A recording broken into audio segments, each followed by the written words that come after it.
council governments and the, do you want to call the roll? Okay. Director Scalamini? Here. Stransky? Yes. Wasserman? Here. Chimolino? Here. Carter? Here. Krosky? Here. Jackman and Ranachek have been excused today. Okay, we're going to immediately convene as the Regional Transportation Planning Agency, recess as that, and reconvene as the Policy Advisory Committee. And then the first item on our agenda is public expression. Participants are welcome to comment on items that are not on the agenda. Do we have any comments on items that are not on the agenda? Okay, we'll go straight into regular calendar. We have the Active Transportation Program Non-Infrastructure Grants, Safe Routes to Schools presentations from Ukiah High School and then Laytonville Middle School. So maybe we'll go to Ukiah High School first.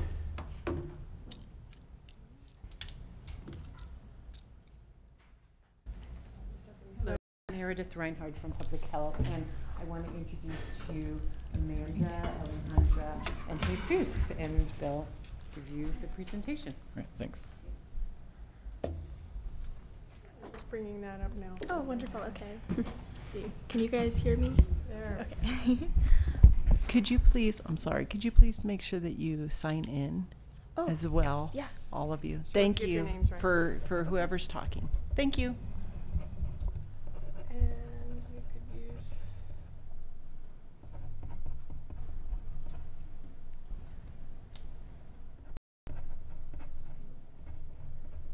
Or you can have them do it while you're busy. Okay. Sure. Okay, so you can Okay. advance with this or with the remote. Oh, wonderful. Okay. So hi, my name's Amanda Reardon, and I'm from Ukiah High School. And so we're going to be presenting our Safe Routes to School program and the study that we have done basically on our routes to and from school and any other outside exercise. So in this first slide, there are a couple photos that depict I guess you could say the craziness of a normal morning at the crosswalk on Despina, which is parallel to the high school. And so in the first photo, there was one driver who came very close to hitting this girl who was in this crosswalk. And then the second photo shows one of many cars who stop in the middle of the road to let out kids to avoid pulling over, and that backs up traffic a lot. And then in the photo, this truck pulled over in the red zone, and this also causes confusion, and it's hard to see kids when they're walking kind of in front of that truck. And so this is the North State Street off-ramp. And in the first picture, you can see how the traffic really backs up in the morning rush hour. And it's a little hard to see, but in that first photo, there's a car that bypassed the long line of traffic that is turning right, and instead of turning left, they illegally went around and turned right. And I've seen a lot of cars do this, and it's not, it causes a lot of confusion, and I don't think it's safe. But if it is possible, I think it would help traffic a lot to make that into a left and right-hand turn lane, because I think it would help traffic move a lot faster. And so this is my one of my routes when I'm coming home from school. And in that first photo, there are, you can see all the cars that park on both sides of the road, and it really limits the visibility of students who are trying to cross the street. And there isn't a crosswalk very nearby, so many students jaywalk, and they kind of dart out from cars, and it's really difficult to see them, and this was one of the causes of a student getting hit last year. And in the next photo, it's a little hard to see in here, but there are lots of students who come out of school right when the bell rings and they cross on that same Despina crosswalk, and they go for minutes at a time, and this makes drivers very impatient, and so if there's a small gap, drivers will take it, and it puts the students in danger. And I think that the school should have a crossing guard at least that crosswalk, because they could regulate traffic and hold students back in groups, and so and then they could stop all traffic and let those students cross, and I think it would flow better and increase the safety.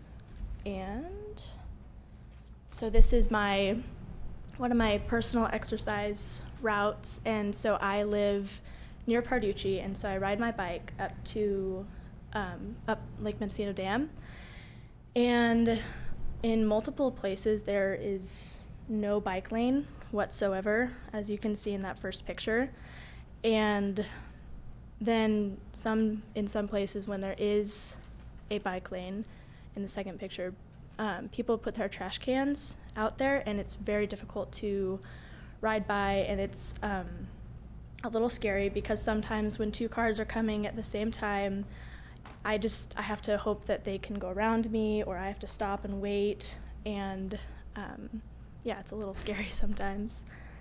And so these are a couple of photos from Frank Zeke School, and in the first photo they have a crossing guard who I talked to for a couple minutes, and she said that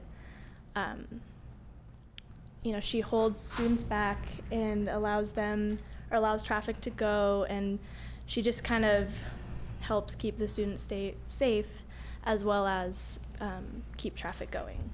And then in the next two pictures, Frank Zeke has a new program called Walking Wednesdays, where they ask any students who live nearby or who are able to walk to school. And so they have 4 destinations around the school where they have staff that will go and wait and gather up all the students who want to walk to school, and they will kind of walk with the students just to decrease the amount of students whose parents drive them to school, who really live nearby and they really could walk. And so their program has been very successful, and there are parents who walk with their kids, and the staff participate as well, and yeah, I think it's a good program. So next we have Alejandra.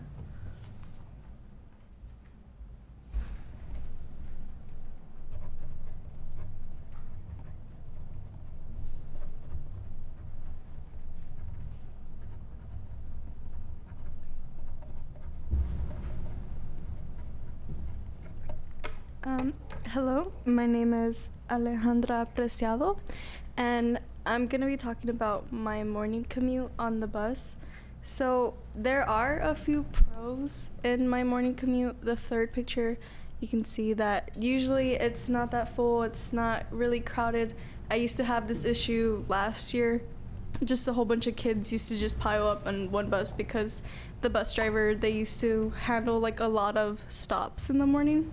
However, there are some cons in my morning commute. There isn't a designated area for the bus to really go, shown in the first picture. It's really just my bus stop is Wonder Bread. I don't know if many of you guys know where that is. It's south on Laws Avenue. So right there's a lot of people that pass through there, and a lot of cars that pass through there, and sometimes there's even like loading trucks that will pass through there, and it stops the bus or backs up the bus, or even the bus backs up the loading truck sometimes. So one thing that I would recommend is that there should be a designated area for the bus stop, and each day the bus arrives in different places of that area, so everyone is just kind of, I don't know if you can see in the first picture, everyone is kind of waiting in different spots. So when the bus does arrive, everyone tries to like scramble so they can like get on first. So this day was a late bus arrival. Usually the bus will arrive around 7:40, and anything later disrupts the whole process of us getting there. So in the second picture, I said that the late bus was late because of weather conditions, but also because of unauthorized riders. And when I say unauthorized riders, I mean that many parents and many students, they drive to Grace Hudson, which is really close by to my bus stop, so it really backs up traffic for the bus. So it just causes more traffic. And like I said, anything that's later than 7:40, when we get onto Dora Street, the traffic is just more backed up, and we'll end up getting to school late, and it disrupts the whole process. So I wanted to talk about the traffic. Most of the traffic that I go through is on North Bush Street and stuff. And so it's not only just cars and buses, but it's also that we have to think about people who are on bikes and pedestrians that they just cross because they're trying to get to wherever they're going. And the most dangerous place is on North Bush Street and Logat, because there's a lot of traffic, because everyone's trying to get to work and everyone's trying to get into Ukiah High. So the second picture I showed how the truck is crossing the salt line, and the third picture I demonstrated how there was a lot of traffic in front of the bus. And passing it on.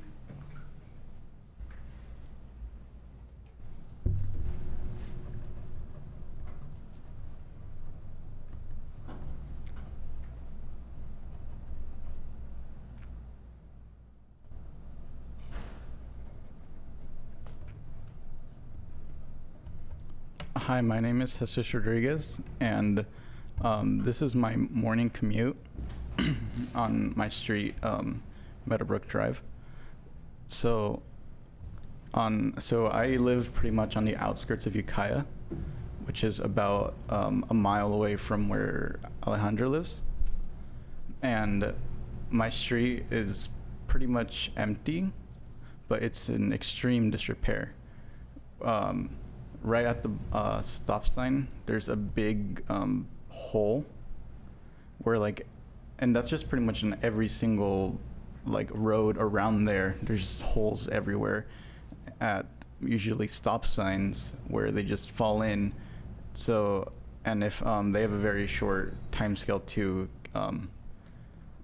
drive past somewhere, or they just keep driving or something, they're just gonna bump up and down, and it might hurt a passenger inside or something. On State Street, there's a lot of traffic in the mornings because of traffic lights. They're just kind of slow sometimes, and even when there's no cars coming, it always puts a red light, and then it just backs up traffic for a long while. And but Dora Street has a bunch of stop signs every block, so it just gets really redundant, and it just sometimes even backs up traffic for the little cars that go through there at South Dora. I never use North State Street because there's a lot more stop signs, and there's just so much traffic there. I always the one time I did go on North State Street, I was 10 minutes late. I always turn onto Oak Street because there's no traffic there, and nobody really goes around there because no one thinks about it, and there's not many stop signs there. There's only 2 for pedestrians, and the pedestrians always move fast. Going on to North Bush Street, it's always really crowded, and there's always a lot of traffic, and it usually extends for all the way up to here, up to this building, which is pretty far, because the cars only go one by one. therefore there's a lot of traffic and there's a lot of pedestrians crossing, getting to school. And then on Low Gap Road, which is going straight to the high school, it's horrible depending on the time. Since I leave around 8, I can get onto Oak Street about like 8:11, and then on North Bush at like 8:13, and then on Low Gap Road, I just get to school late every single day. Usually like right when the second bell rings, which is 8:15. I always get there at that time, no matter what. And it's due to the traffic, due to only one car being able to go at a time.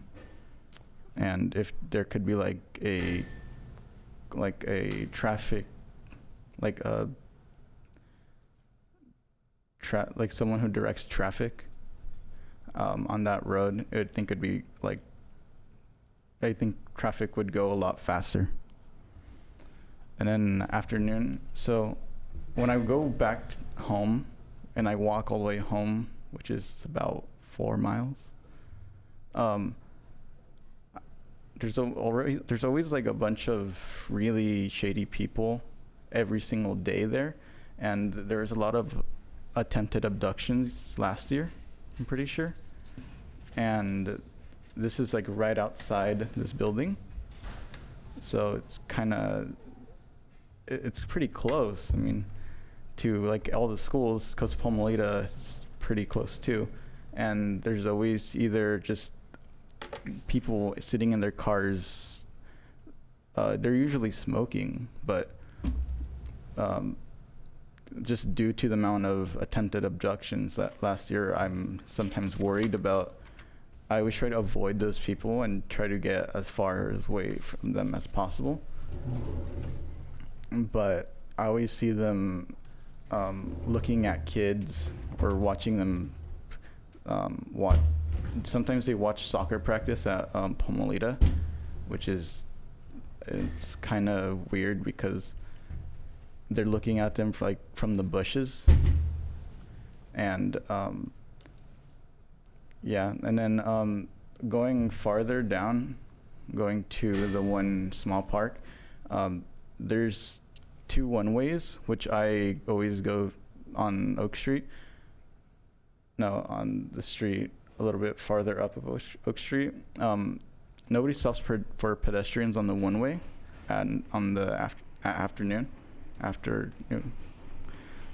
because I don't know why. Like, I always put my hand out to show them that I'm gonna cross or something, but they never stop. They just keep on going. And there's no stop signs there, so that's probably a reason why.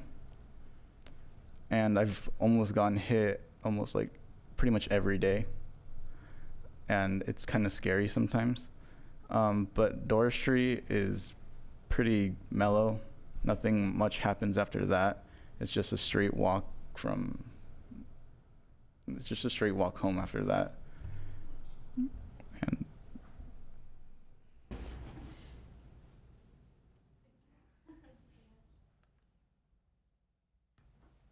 Can I ask a question? So this is both, it looks like your presentation is both about City of Ukiah and County of Mendocino roads. So you're presenting it here. Is anyone else going to see this presentation?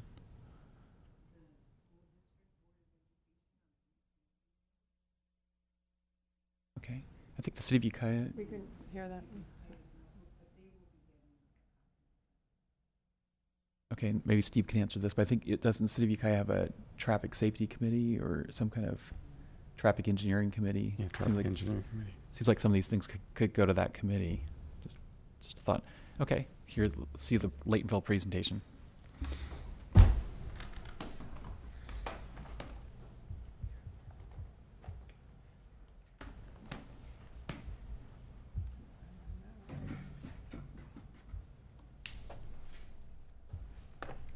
How you guys doing today? Good. Trying to shut this down. Or a bundle of joy up there. Get my trackpad to work here. Sorry.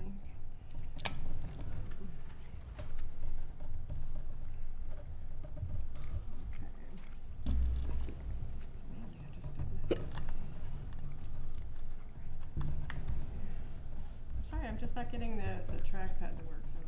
That's all right. Take your time. Oh, there we go. While you're doing that, let me Got it. clear up a tiny legal point that you mentioned.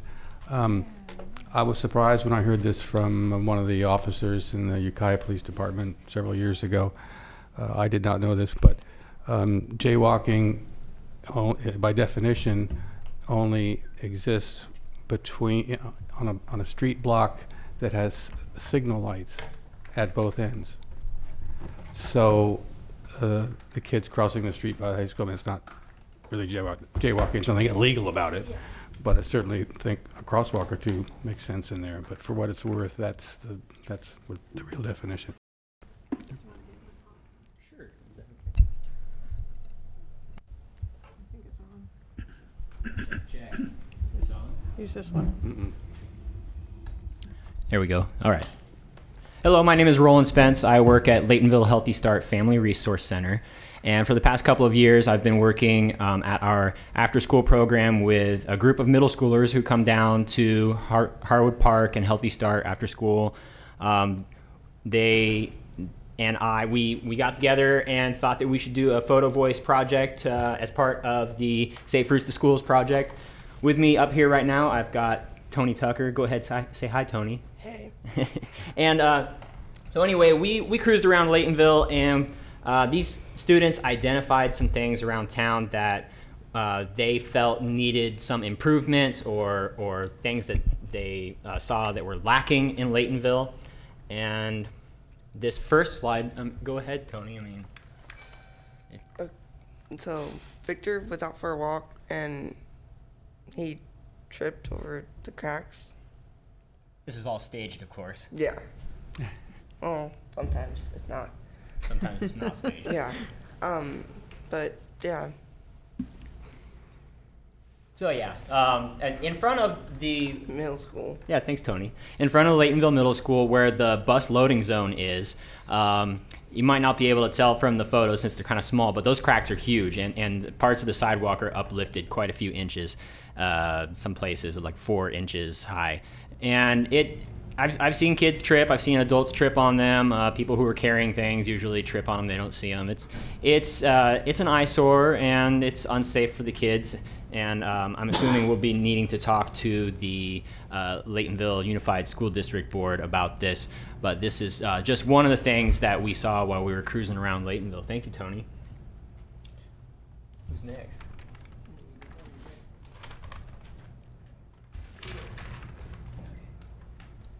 Go ahead, introduce yourself. Hello, I'm Victor. What grade are you in, Victor? 7th. 7th grade?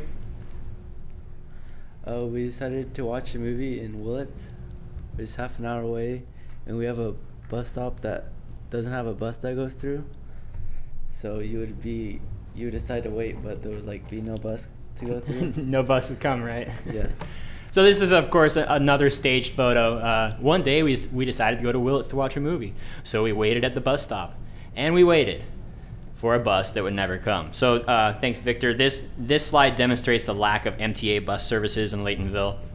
A few years ago, the services were cut because I guess there wasn't enough ridership.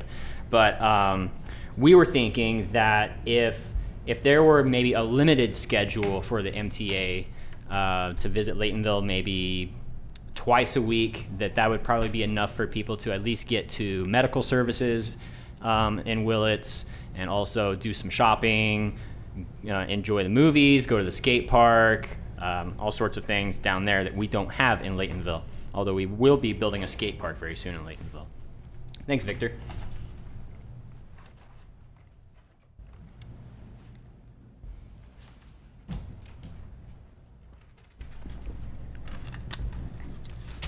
And who are you?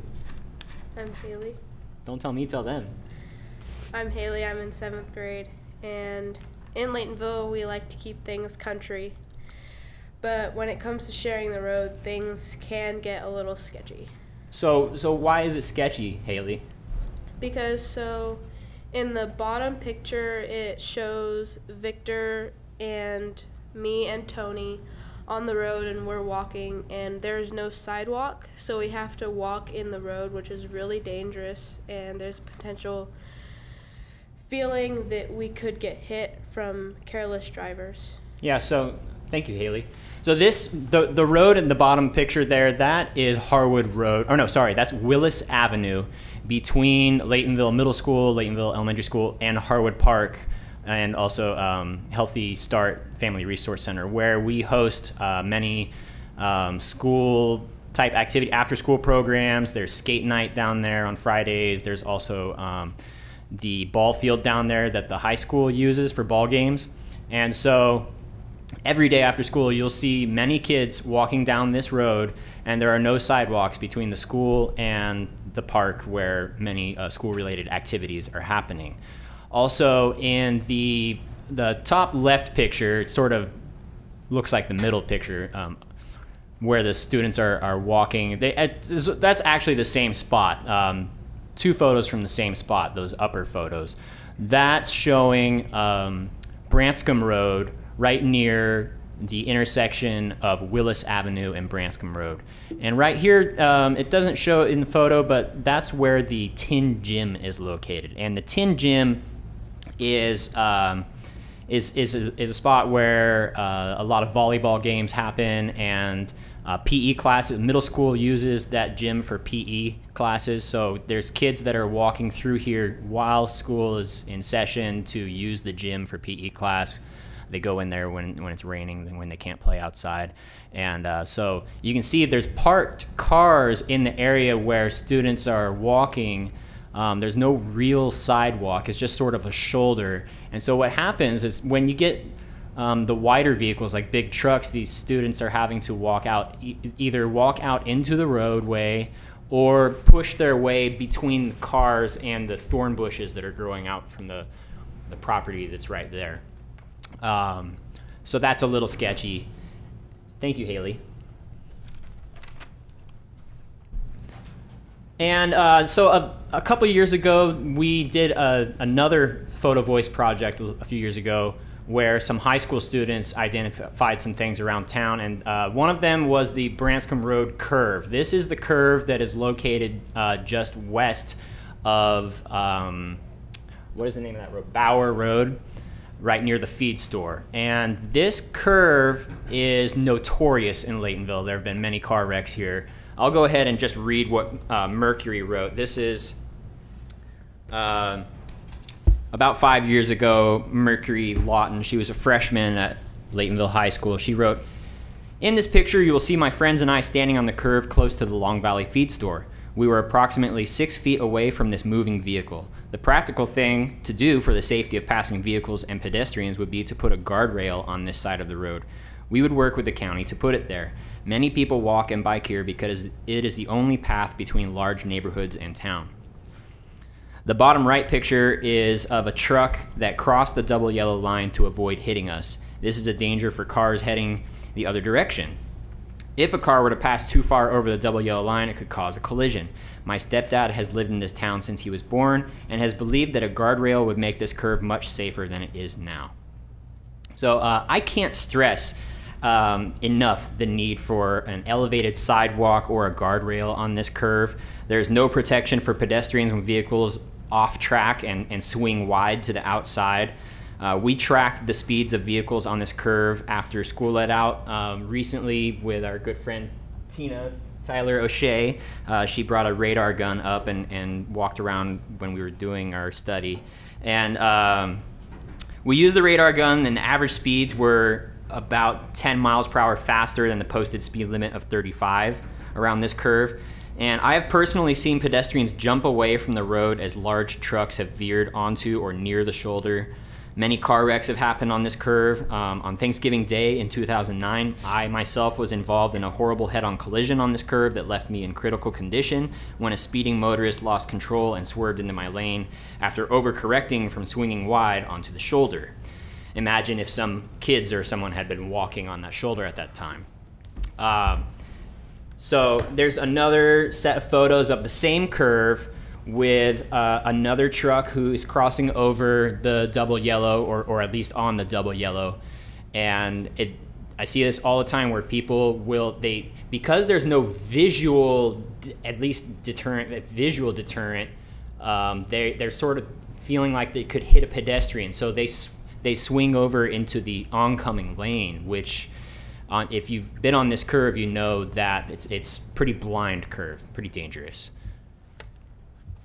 And I will also share in relation to this curve that in the Laytonville Traffic Calming and Revitalization Plan, which was prepared for the Laytonville Area Municipal Advisory Council and the Mendocino Council of Governments back in 2008, it says here in part of the study that Branscombe Road has negative super elevation, meaning that the grade of the road tends to make it more difficult for vehicles to remain on the roadway if they inadvertently off track around the high-speed corner.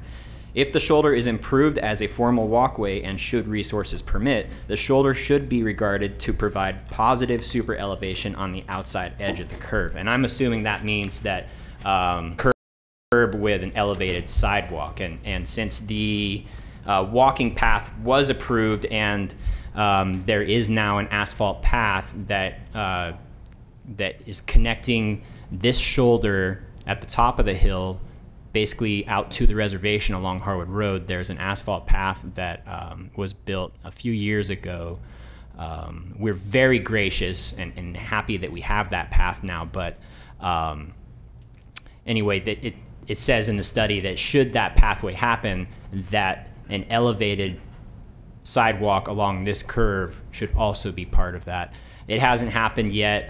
We're really hoping that in the future some funds can be allocated towards at least either building a guardrail to protect pedestrians from the trucks and also to help the drivers not feel like they're gonna hit a pedestrian and swerve into the other lane. Or maybe also we could build a sidewalk, an elevated type sidewalk thing. Okay, getting back over towards the middle school, right up from that other photo that was near the Tin Gym, this is the corner of Branscombe Road and Willis Avenue. You can see that middle school students use this crosswalk at Branscombe and Willis during PE class to reach the Tin Gym, which is located off-site. On the south side of the crosswalk, it floods heavily during the rains. You can't see it in this photo because the rains had sort of subsided for a little while. But when it is raining, there is a very large puddle right there, and the students must walk out into the street to avoid that puddle as they approach or leave the crosswalk. And this is the most heavily used crosswalk by middle school and high school students. At the corners of Tolan and Ramsey and also Foster and Ramsey, which are in very close proximity to the elementary school, you can see right there, there's no stop signs.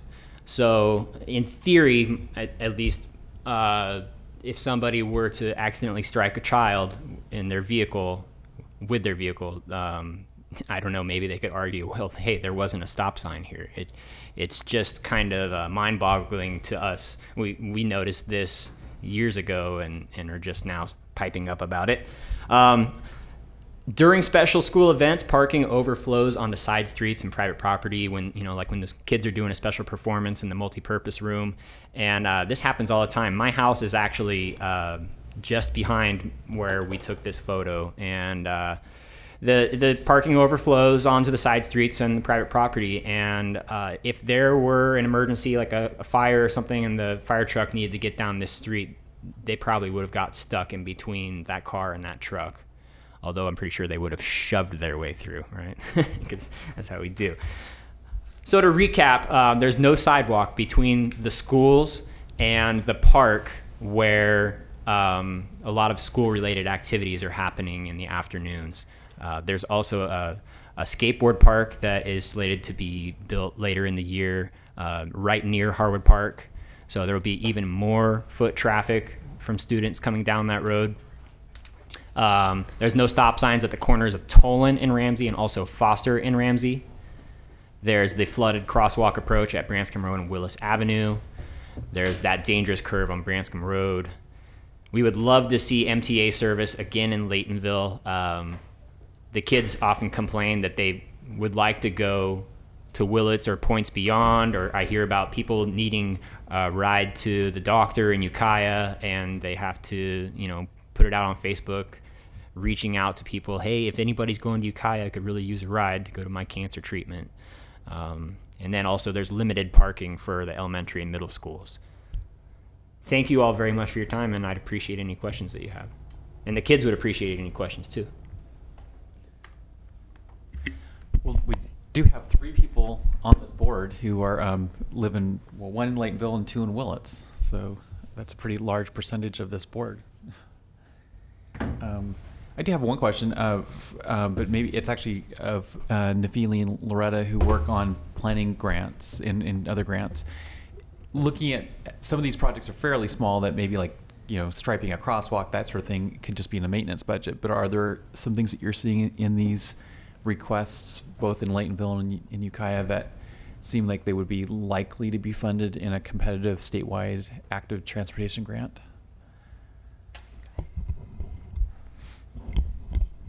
Well, the fact that the projects are already in a plan is a big thing. They're already in the Laytonville downtown plan, so that would be an important aspect of an ATP grant. I think the main thing would be finding a sponsor agency. In this case, it would likely be the county of Mendocino, and they have priorities all over the county, so it's just would have to meet with you and determine if it's high enough priority to go for an ATP application. If it's a large project, you know, if it fits the criteria, it's certainly eligible. Some of the smaller projects, they've applied for the LTF Bike and Ped 2% funds. And anything to add?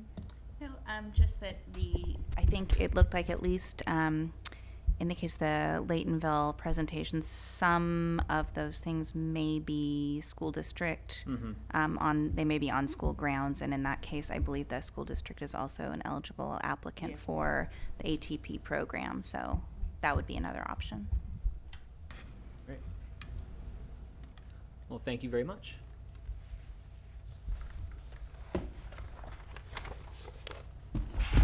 Well, thanks for your presentation. And for the City of Ukiah projects, I would suggest that you also circulate it to city staff and the Traffic Engineering Committee. Yeah, Traffic Engineering Committee. If you want the contact information for them, just let me know. You know how to reach me.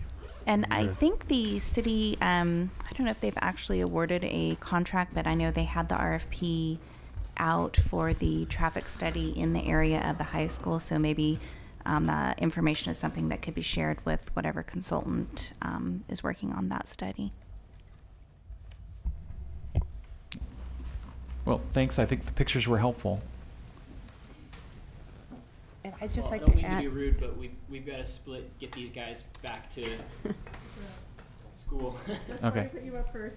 Thank you guys so much. If I could just add that these photo booth presentations are occurring at several school districts as part of the ATP Non-Infrastructure Grant. I am aware that the Round Valley students have made a presentation to the school board, and the Anderson Valley students are making their presentation to the Anderson Valley CSD, and I believe the Fort Bragg students are making their presentation to the city councils. So there's a variety of presentations. I think it's depending on the students' schedules and what boards they can get agendized. Okay, thanks.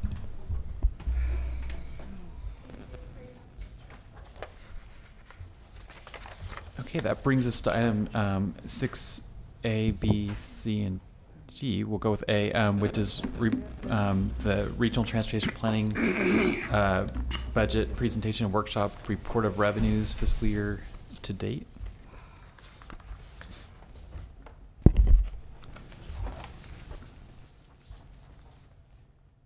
I just can't seem to get this. Sorry, the laptop's a little sluggish here. I'm trying to get this to close.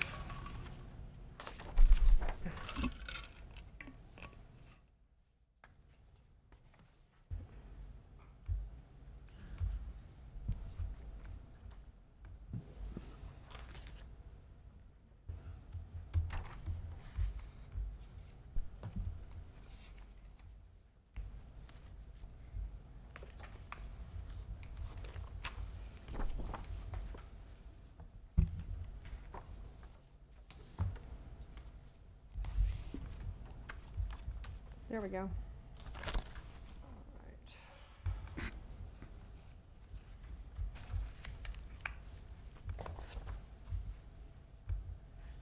right. Yay. Okay.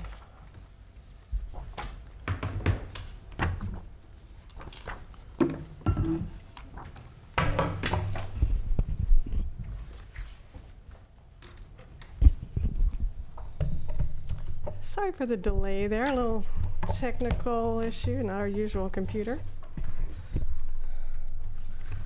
So we have a lot of material to cover, so I'd like to just get started here. We do this workshop presentation every year for you. It's just a refresher for a lot of you, and an orientation for some of the newer people on our budget.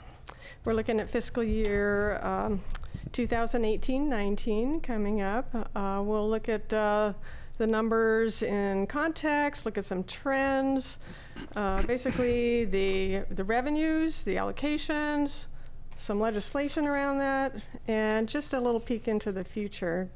You've heard a lot of this before, so it's really an update, and I hope it's not too much information, but you know, it's a little bit complicated, so we want to be transparent about it. So it's just advisory. There's no action today. This is so that we can kind of work through the material and be very familiar with it by the time it comes to you for adoption in June. And stop me anytime with questions. We can review anything you'd like, and I'll try not to use too many acronyms. Okay. So starting off with the funding sources,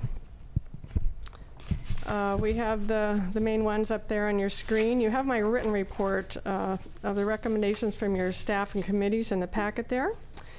The slides today will cover mostly the top one there, the Transportation Development Act. That's TDA, we call it. And that's the local transportation funds from the quarter-cent sales tax and the state transit assistance that comes through the state controller's office. So we'll cover a broad range of things. It doesn't exactly follow your agenda, but it tracks pretty closely. I'll alert you when we come to those agenda items. And on the planning program there in the middle, Loretta will report on that when we come to it. And you have her written report also in the packet. And later on, I'll talk about where the transportation funding comes from, and look at some trends and things. So the final one on that screen there is the Regional Surface Transportation Program. That's federal funding that comes through the state. Now they've changed the name. It's now the Surface Transportation Block Grant Program. We still call it RSTP. So. And this is just to show you, in your packet you have the one-page summary, and I just put that green highlight on there to show you where to be looking when we're talking about the local funds. You're not supposed to be able to read that graphic. It's just to indicate what part of that sheet we're going to cover. And also in your packet you've got a 3-page color spreadsheet. It's a supplemental format, I call it. It's got some more detail on it. It compares to the prior year, and it adds some line item notes. Also, you've got a freshly updated explanatory notes on the funding sources I prepared for you. Talks about where the funds originate, their allowable uses, how we've used those funds over the past decade or so. And now I'd like to start with the local transportation fund. So here's a trend over the past 20 years. And the revenues first reached $2 million in fiscal year 1997-98. That's not on this chart here. We'll keep moving forward into the future. So we dropped off some years there. But you can see we've had a steady increase, except for the global economic crisis, the recession that hit around 2008. So that's that dip in the middle there. You see where it's dropping off, and we've been climbing out of that ever since. Last year, the revenue estimates were leveling off that trend of recovery. It took 7 years to return to a fund estimate of $3.2 million that we used to have. And that was in fiscal year 14-15. For 2015-16 and 16-17 was about 3.4 million, and now we're just approaching, we're just about to 3.5 million. So again, that's from the sales tax. It's, we get the quarter-cent that's dedicated to transportation. The spike question there. Question. Question. What's the drop there in 17 to 18 on the green. What's that drop from? The drop in the middle, halfway across there, that's when the recession hit. That No, the other one at the far. At the very end of the Yeah. the line there. Yeah, I'm trying to see if I can point to it. Well, coming to that, we had a little spike there when we've talked about this before. We had a transition to an accrual method of accounting for the revenues, the way the county auditor was doing it, and that gave us 14 months of revenue in that fiscal year. Okay. So it dropped back down to a normal level the next year. So that's why that little spike up shows there. So we have dealt with that. That was 2 months that just didn't fall into any budget. So last year we did a revised allocation. We had some budgeting that we did to use those funds. Most of that went to public transit purposes. Some of it went to backfill the reserve fund I'll talk a little more about. Some of it went to make sure that MTA got the same amount of operations funds they had the year before, because we didn't have the growth, we had a shortfall. And the rest of it they claimed for their special project, the route match software hardware project that they were doing. And so most of that got allocated out. There's about 29,000 left that we're just sitting on right now. So, but in general, you can see, the trend is that it's steadily climbing. It's about with the level of the rate of inflation. We'll get into that a little more. So, in the most recent audit for 2016-17, we had a slight excess revenue. It's called the unrestricted fund balance. And that made up for the previous year's shortfall of about 65,000. We were short by about 65, and then we were up by about 70. So they kind of canceled each other out. So we just had a little flat period there. So for the current year, the auditor is predicting a bit of excess, 100,000 or so. That's going to flow into the following year's budget, not this one we're looking at now. So you can see that red line is allocation. Sometimes that floats above the revenues. That's because of funds carried over from the prior year. Sometimes you have actual revenues coming in higher, so they get allocated the following year. So that's why it looks that way. Moving on to report of the current fiscal year to date, how we're doing. And that is number 6A on your agenda. So for the fiscal year to date, 2017-18, this is what it's looking like for 8 months. It's July through February, but we see the funds from September to April. So there's that couple month lag when we're waiting for those funds to come in.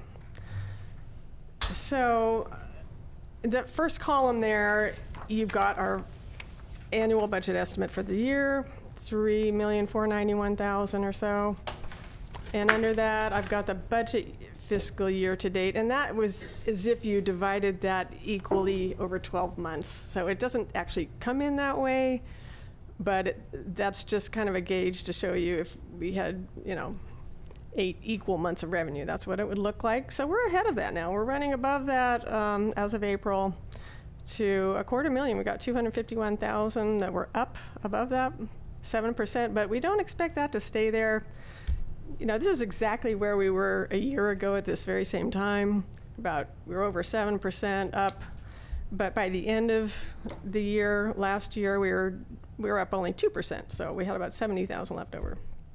So I don't expect that to stay over the next few months. It's likely to come down. It looks great, but the auditor, as I said, did project, and that last line there on the chart, 110,000 of the unrestricted balance or excess revenue. That's 3.2% of the budget, and that's about consistent with the rate of inflation right now. It's we're using a 2.94, so about 2.9% is the inflation as of the past year. So, yeah, so last year at this time we were up same amount. Any questions on this year? Okay, moving on. So this is the other fund that's in the Transportation Development Act, the State Transit Assistance. And I'm showing you this really spiky chart just to illustrate the uncertainty of this funding source in the past. I added that trend line to just simplify that and show you it is trending upward. It's been all over the map. So state transit assistance used to come from the sales tax on gasoline. So that was based on the price of fuel. So as the price of gas went up, this fund spiked up, and there was a huge fund balance at the state there, and that fund was rated for other things, balancing the state budget, whatever uses they put it to. So in 2010, the state changed the formula, and that was called the gas tax swap. That was the nickname for it. And that has changed again now with Senate Bill 1, the Road Repair and Accountability Act of 2017 that we're talking a lot about. And that was to make this fund more reliable for transit. And we'll get into SB1 a little more later on. So Mendocino County's share of the revenues had been running about $400,000 to $500,000 a year, but in the last 2 years it was dropping to more like in the $300,000. So this is what SB1 is helping with. In fact, several legislative bills in the past few years have tried to address this and chipping away at it. But the upshot is that SB1 has stabilized and increased that fund substantially. So the preliminary estimate for 2018-19, this budget we're preparing now, is $680,635. So that is nearly double last year's estimate. And at the same time, we have a revised estimate from the state controller that will add to our fund balance that's available, assuming those funds materialize. So we have a lot more money to give out to transit this year from this fund.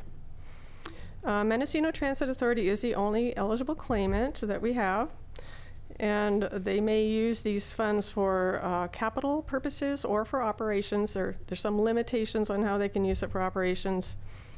And usually that's been restrictive for them in the past, but now we have state legislation that was effective just about 2 years ago, allows a more flexible approach. So they can be proportionately eligible. They can collect some of those funds for operations. It's not all or nothing. So they can get a degree of eligibility, and it's based on efficiency standards. And those are things that our transit committee looks at. There's certain benchmarks or certain standards, performance standards we apply. So this year, MTA is claiming from this fund for both operations and capital. So that's a look at that funding source. It's not the main funding source we use, but it's essential for transit operators to have this. And the final step in determining what our revenues are from the local transportation fund is to set the reserve fund balance. And I show you this every year. It's just to show we look at a 5-year window. We look at actuals in the last audited year to find out whether we had a shortfall or an excess. And then in the middle year, while we're building this budget, like right now, we're setting the reserve balance, and anything that's any excess from the last audit would flow into the reserve, and or a shortfall that might be covered by the reserve if we fall short there. So in fact, we did use the reserve fund last year to cover that $65,000 shortfall that we had. So it's doing its job. And a look at where we are right now. So now we're up to 6B, the executive committee recommendations for revenues and allocations. For fiscal year 2018-19, they're again recommending fully funding the reserve. And that's several of you are here sitting on that committee and are familiar with that discussion. So that's 5% of the county auditor's new estimate, or 100,000, whichever is larger. It hasn't been 100,000 for a long time. It's because the revenues are going up, to hold in the reserve, and that's our adopted policy. So that's what we like to do. For this coming year's budget, that would be $188,000.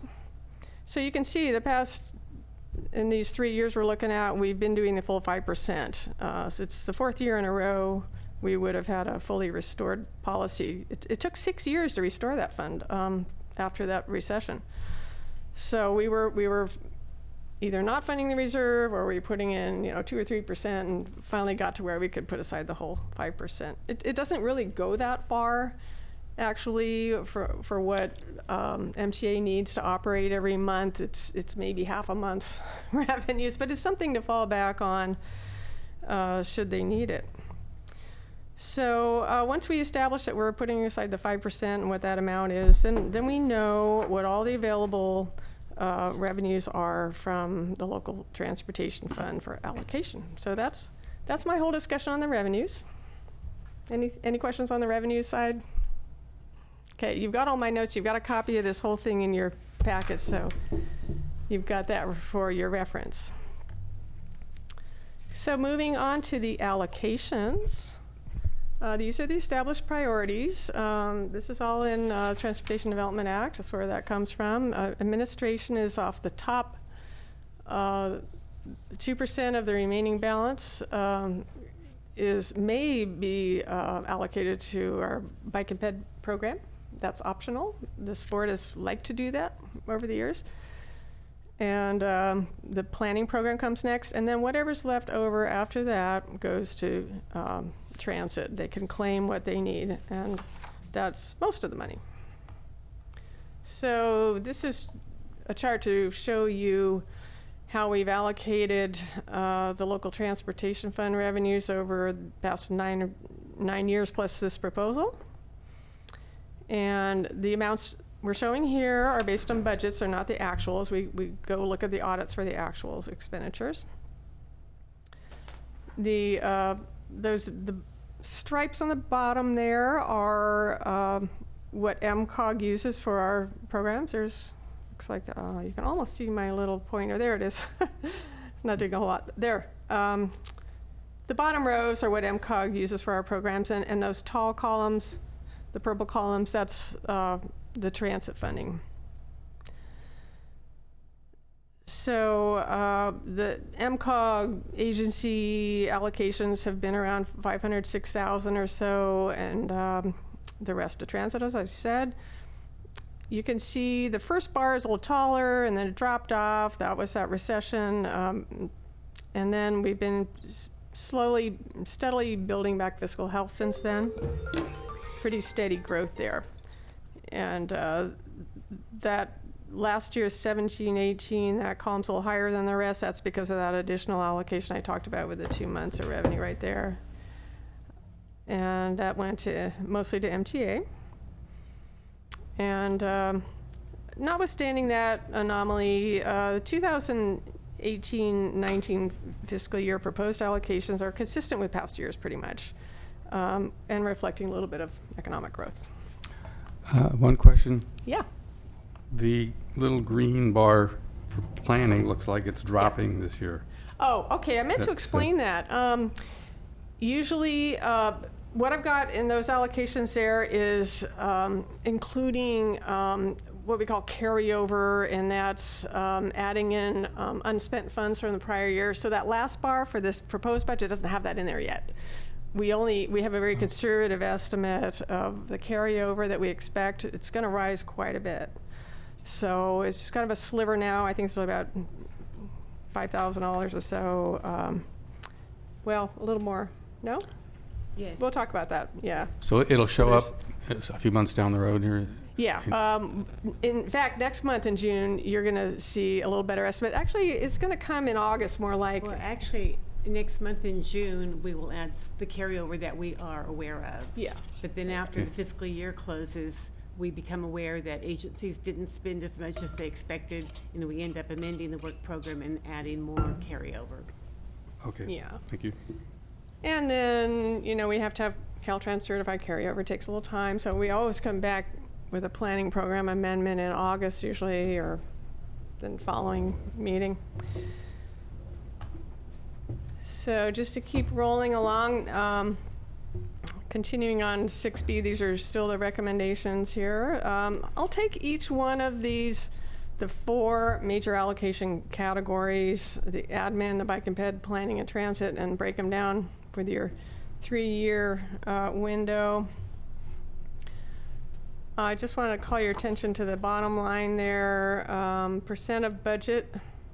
That's just the percentage of total local transportation fund revenues, the sales tax revenues. It's not from all sources. It's typically been in the range of 10 to 12% of the LTF revenues. If you looked at all of the revenues that we oversee, it's more like 6 or 7 million, then administration's only about 7%. So the top line there is the Down Associates staffing contract for administration. That's set for 5 years. We got 1 more year to go. That's 18-19. And it's indexed to the consumer price index rate for cost of living increases. And this year was 2.94%. So the COLA increase is responsible for some of it, but some of it was built into the contract. There were increases built in over the 5-year period because of expected cost increases such as healthcare. That was the biggest one, I think. So mostly that. And we were able in 2018, this 2018-19 proposal, to keep that increase down by reducing our other direct costs that are not in the contract. So we're holding that down to 50,000. And so the overall increase to the administration budget is only 1.5%, 1.6. That takes a little of the pain away. I do have more details on the administration if anybody wants them. Going ahead to the Bike and Ped Fund. This is, as I said, is optional. It's 2% of the estimate after administration gets allocated. And I can only think of one time over the past 20-some years when we've opted out of doing that. And that was, you know, right when the recession hit, everything was being cut. So in general, this council's chosen to set aside those funds. It doesn't do a whole lot for by itself. It's not enough money to really build something, but it's really good for leveraging other grants, other state and federal funds, providing a local match most of the time. We only have, in our fund balance, you can see I've got a fund balance was running around 270,000. I'm glad to say almost everything has been delivered. All those projects that we had in that fund are delivered. The only one left right now outstanding is that pedestrian bridge in Laytonville. And that's had a lot of the funds. We've been putting a lot of funds into this because it's a really crucial project that's linking up a lot of other investments. So it's going to make a big difference. That's supposed to be completed this year. So we hope that we can take our annual tour up to Laytonville this year and take a look at all that. So you saw the presentation earlier. The students from Laytonville were talking about, you know, getting around to school, and so there have been investments made, and there's some things in the plans that they're showing us that are waiting to be done. But there's been a lot of work done up there, and we haven't been up there in a while, so we'd like to take a trip there. Hopefully this project will get done in time. Anything you'd like to say about Bike and Ped, Dan or Loretta? Anything I missed on that? I think the main thing is because it's a tiny fraction of the 1/4 cent sales tax that goes into this fund, and because it's from the sales tax, it's considered local taxes. It's not considered state or federal, and so it can be used to match state or federal grants. Yes, it's very much a local fund. It's the most flexible funds that we have, really. So it's good to have that source, even if it doesn't add up to a whole lot. It has made a difference. It's filled in some gaps and made some matches. So moving on to planning, I'll give this to Loretta in a moment. One more quick slide after this. So this is 6C on your agenda. And that top line, new LTF, it was 100,000 for a long time, and that was really a self-imposed limit by staff. And so historically, that's where the allocation has been. Last year, we bumped that up a little. It was the first increase really we've seen in years.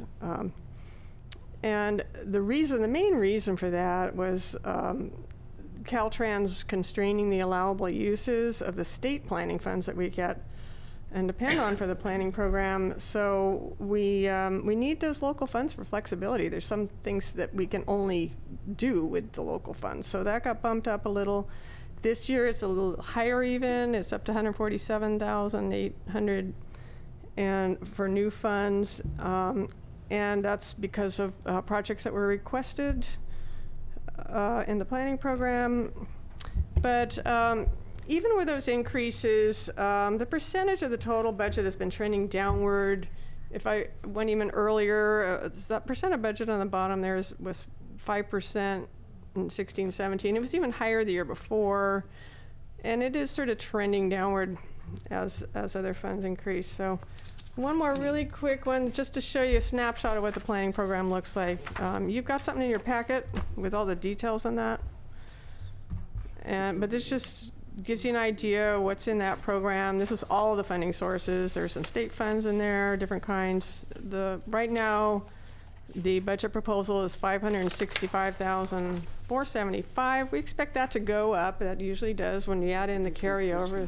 Loretta's working on tracking that. Projects that are multi-year projects, and we find out what's left and needs to come into this year. So usually it gets up over over $1 million. So the staffing contract for Davy Bates Consulting to do the planning is around $374,000 of this total. I think one of Loretta's charts shows you the breakdown of what's staff, what's cities, counties, consultants. The county has a project, they usually do, in there, and I think that's number 6, Combined Special Studies. Fort Bragg has a project, MTA has a project, and the other one's MCOG overseas. So Loretta, I'm going to give this to you to talk some more, and then we'll come back and finish up with the transit and the RSTP funds. Okay, good. It's yours. So we are required to start developing the draft program very early in the fiscal year because it's due to Caltrans on March 1. So we present it to our TAC in January and February. So at that time, there really are not good numbers as to what's going to be carried over.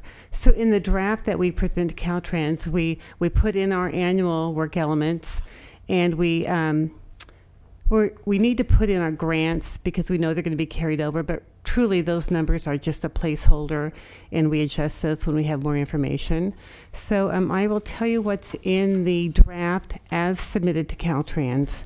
When you see the final next month in June, it will have additional carryover projects, and it will greatly increase from that $565,000 that you see there. And the reason I know it's greatly increasing because the Safe Routes to School carryover, now that we're getting near the end of the fiscal year, that carryover is several $100,000 still on that project that was originally over $1 million. So I'm just telling you that when you see the final work program in June, it will be substantially higher than this draft that's presented. So in the draft, we have work element 1, which is an annual work element. It covers regional transportation planning duties and ongoing coordination with staff and various agencies. And these are tasks that are only eligible for state rural planning assistance funds. And work element 2 is a similar work element, but it also includes management of the work program and development of the work program and tasks that may not be eligible for RPA funds. Work element 3, which was new last year, is a community transportation planning work element where we've separated out some tasks and funded them with local funds in the event that they're not eligible for state RPA funds. Work element 4 is a sustainable transportation planning work element. It is funded with state funds, and it was new beginning last year. Work element 6 is an annual work element of the County Department of Transportation to do special studies on their behalf and for the cities, and they do their annual road study under that work element. Work element 7 is an annual work element to do activities associated with the STIP process and the RTIP process and other PPM eligible duties. New this year is work element 10, submitted by MTA. It's a project to develop a transit design guidelines manual for MTA. It's needed to provide guidance on ADA requirements for passenger facilities. Work element 14 is an annual training work element that is used by MCOG staff and local agency staff. Work element 15 is a new work element submitted by the City of Fort Bragg. It includes transportation planning related tasks related to the development of the mill site reuse plan and local coastal plan. And in the comment letter from Caltrans this year, they specifically called out this project and commended MCOG for including it, as it will help with their interdepartmental review of what's going on in the city right there on Highway 1. Work element 16 is an annual work element for multimodal task. Work element 17, the Zero Emissions Vehicle and Alternate Fuels Readiness Project update. This is a project to update MCOG's 2013 ZEV Regional Readiness Plan and the 2015 feasibility study. It will also include various alternative fuels under consideration in other interregional plans. So MCOG staff also applied for state grant funds, RPA grant funds, to fund this work element, and we will know, I've been told we'll know by this Friday the answer on to whether or not this grant project is approved, and if so, we will need $35,000 less in LTF funding in the work program. So we will know that when we present the final to you in June.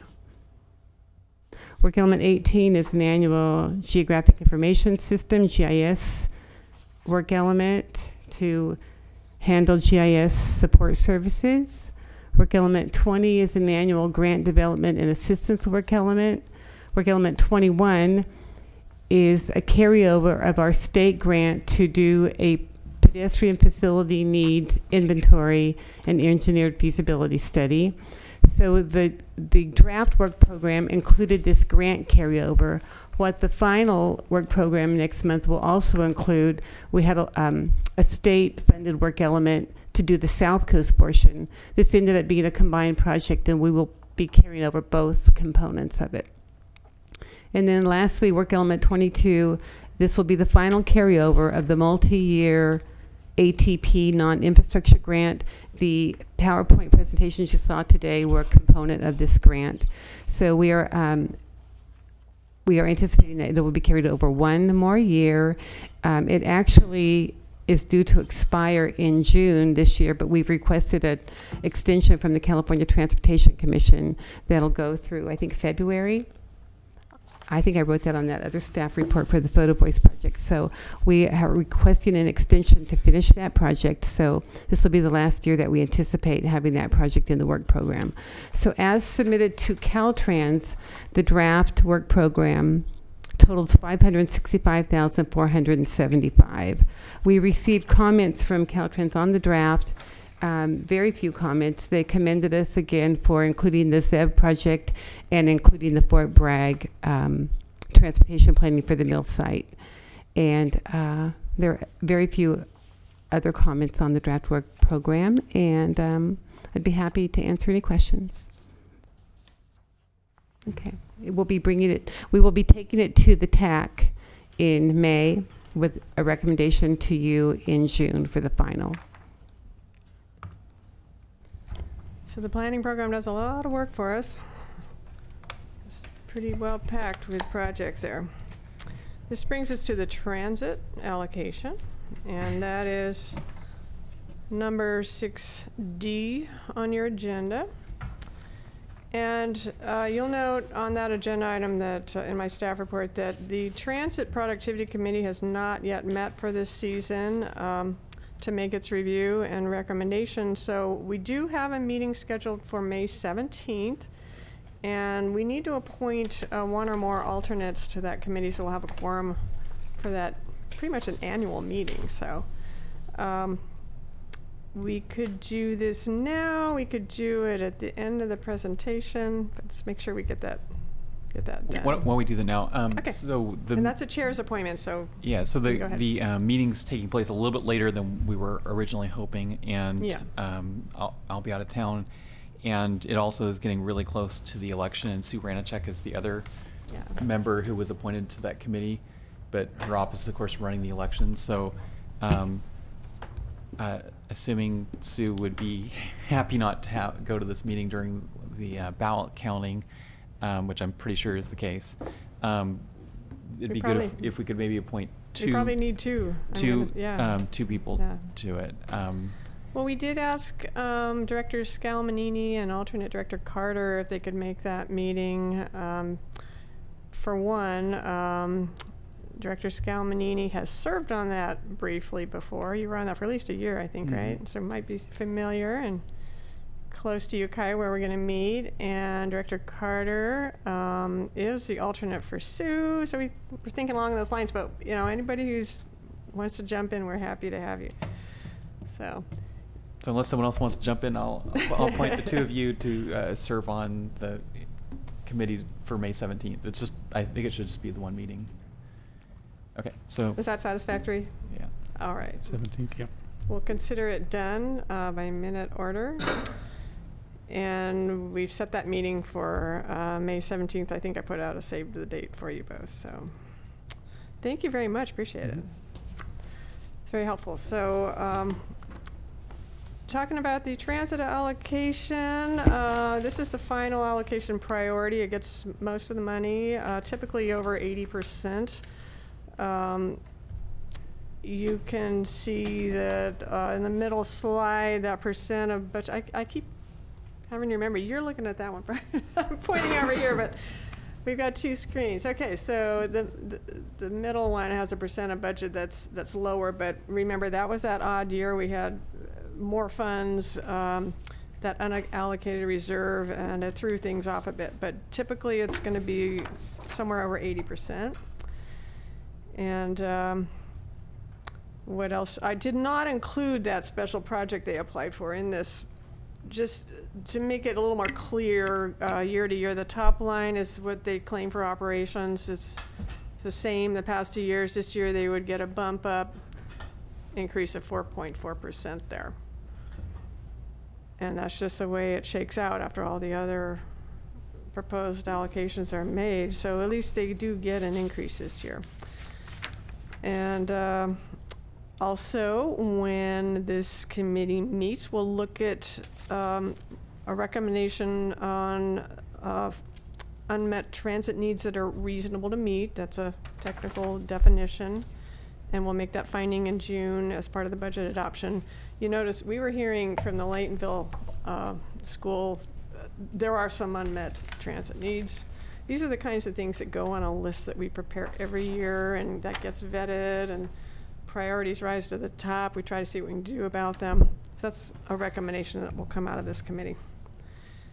Anybody else want to comment on transit? I don't know if MTA is here today. I guess not. So we were hoping to see them, but we'll have another chance to talk about this. He was here earlier. Them, so. Oh, here he is. Okay. Look again. Oh, yeah. Oh, talk about it. Okay. So that's it for transit. We're almost done. That concludes the local funding. Here's the last step of the budget. And this is just to show you on your one-page spreadsheet where we're looking now. the revenue column on the right and the allocation column on the bottom there. And again, that comes from federal. It's now called the FAST Act, our current transportation authorization by Congress. And they've put this into a block grant fund, but it's much the same as it was before. Just pretty much continuing on. We have always exchanged that for more flexible state dollars. So that amount I will come to in a second. Why is this not advancing my slide? I don't know. Nothing's happening here. Sorry, my computer's so buggy today. Let's try this. Or I can use this also. I'm not getting anywhere. A little bit unusual here. Is that this? There we go. Okay. It's getting a little tired there, that computer stuff. These are the priorities, MCOG's own adopted priorities. So there are 3 programs we've broken this fund into locally here.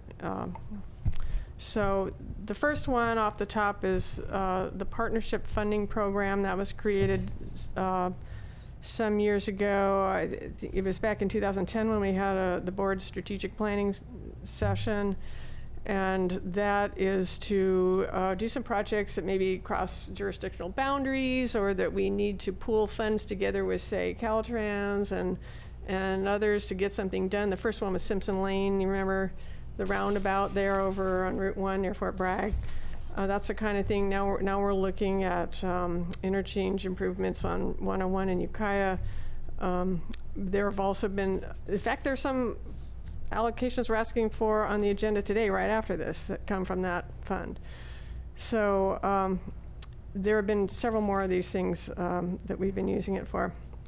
So that fund is based on federal estimates, and then comes down to the regional level. What else did I want to say? The middle one, the regional project manager for local assistance. That's a staff position that we have. So we have James Suckney on our staff that helps the 5-member entities with some of their projects. And the final one goes to that 75% big green chunk there. That all gets allocated out by formula to our member cities and the county. So the new revenue figure is $737,000 just about. That's an estimate. We don't usually get that full estimate. It usually drops a little bit. I just received the state exchange agreement for this year, 17-18, just a few days ago.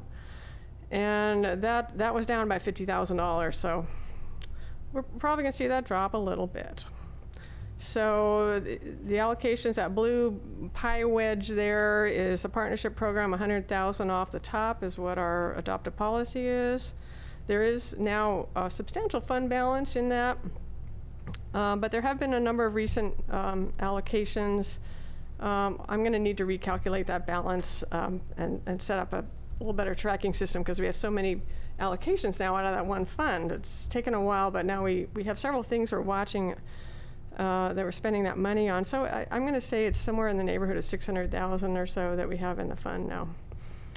Okay, and then that red pie wedge there, that's the local assistance.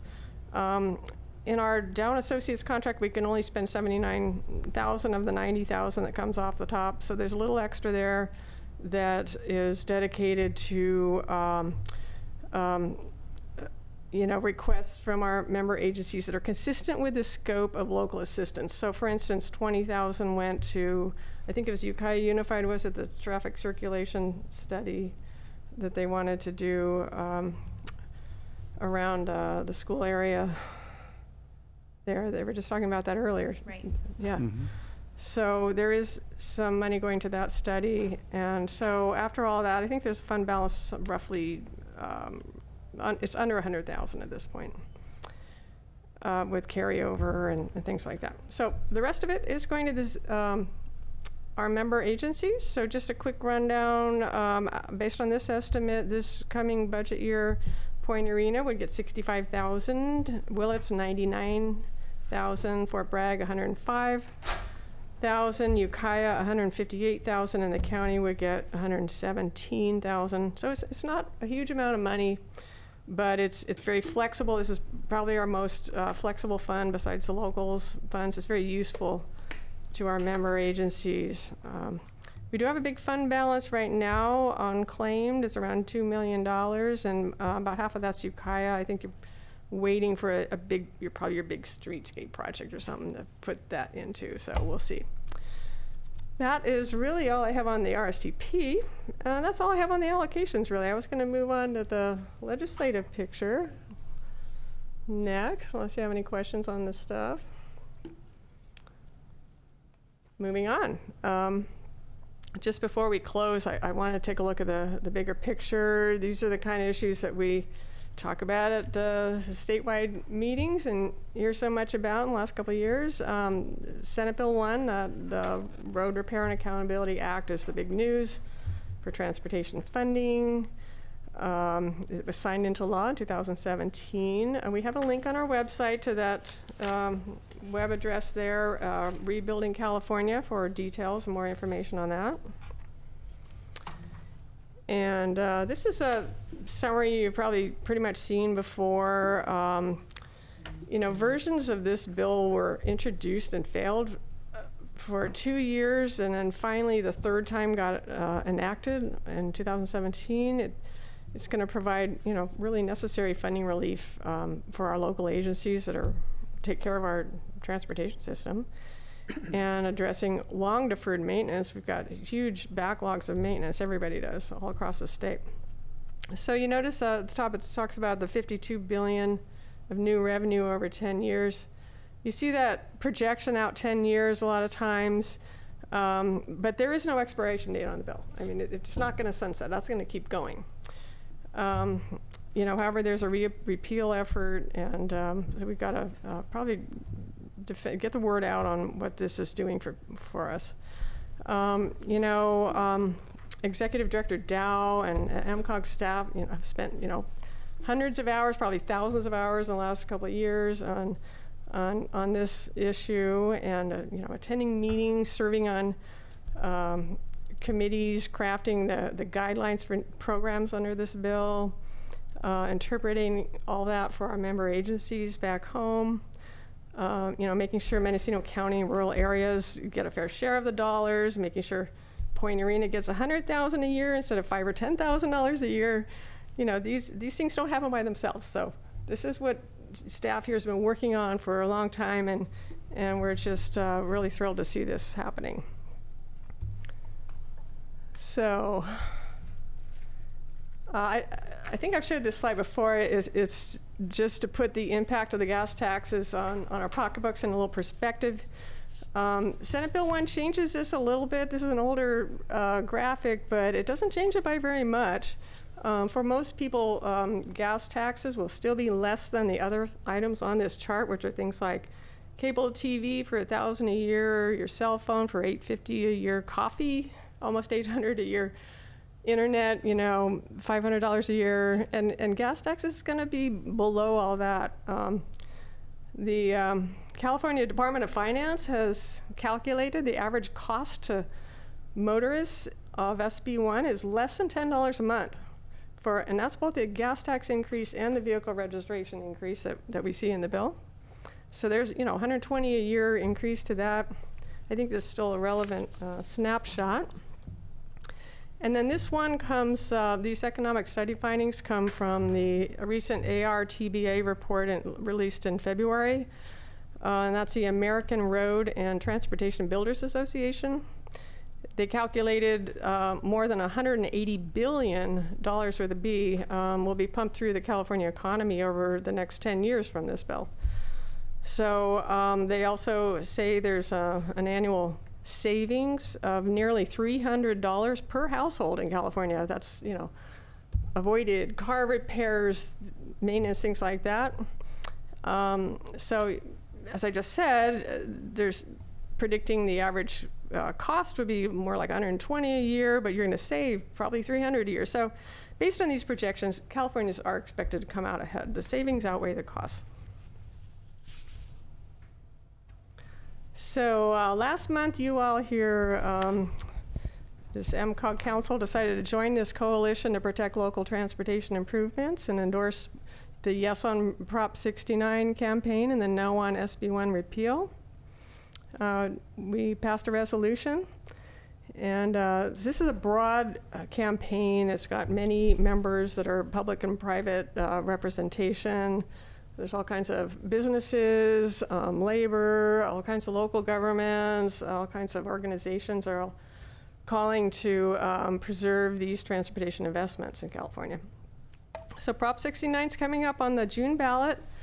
You know, be sure to inform your constituents of our position on this. And you know, as a public agency, we can educate, not advocate, but we can, you know, we can put out the facts and let people know what this is going to do. And what it does do is, first of all, Prop 69 we're talking about. It will prohibit the legislature from redirecting transportation funding. So it blocks the legislature from, you know, diverting, borrowing, rating funds for non-transportation purposes. And this has happened, you know, in the past. I was just talking about the SDA funds, state transit assistance got rated.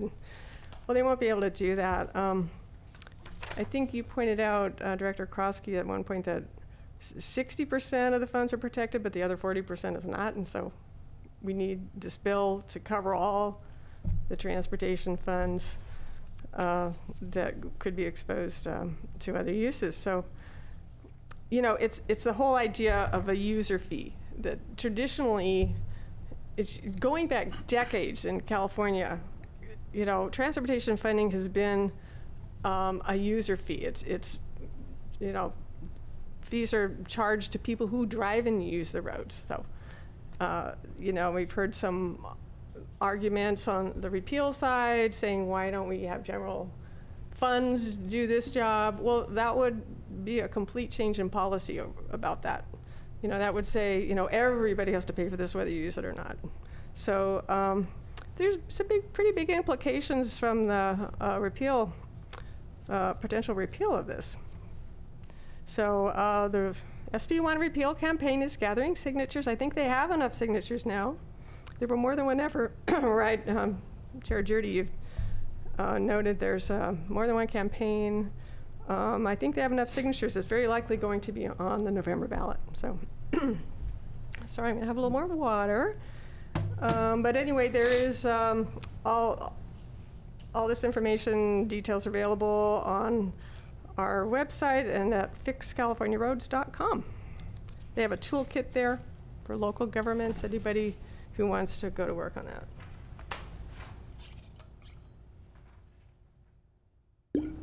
I'll just mention We're almost done. I'll just mention this morning Almost from done. 9 to 10, the public radio station had a program on Prop 69. So I was the person representing Yes on Prop 69.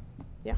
And they were unable to get someone who was against Prop 69. There's a member of the legislature and a member of Congress who signed off on arguing against, but their offices weren't able to provide someone to speak against Prop 69.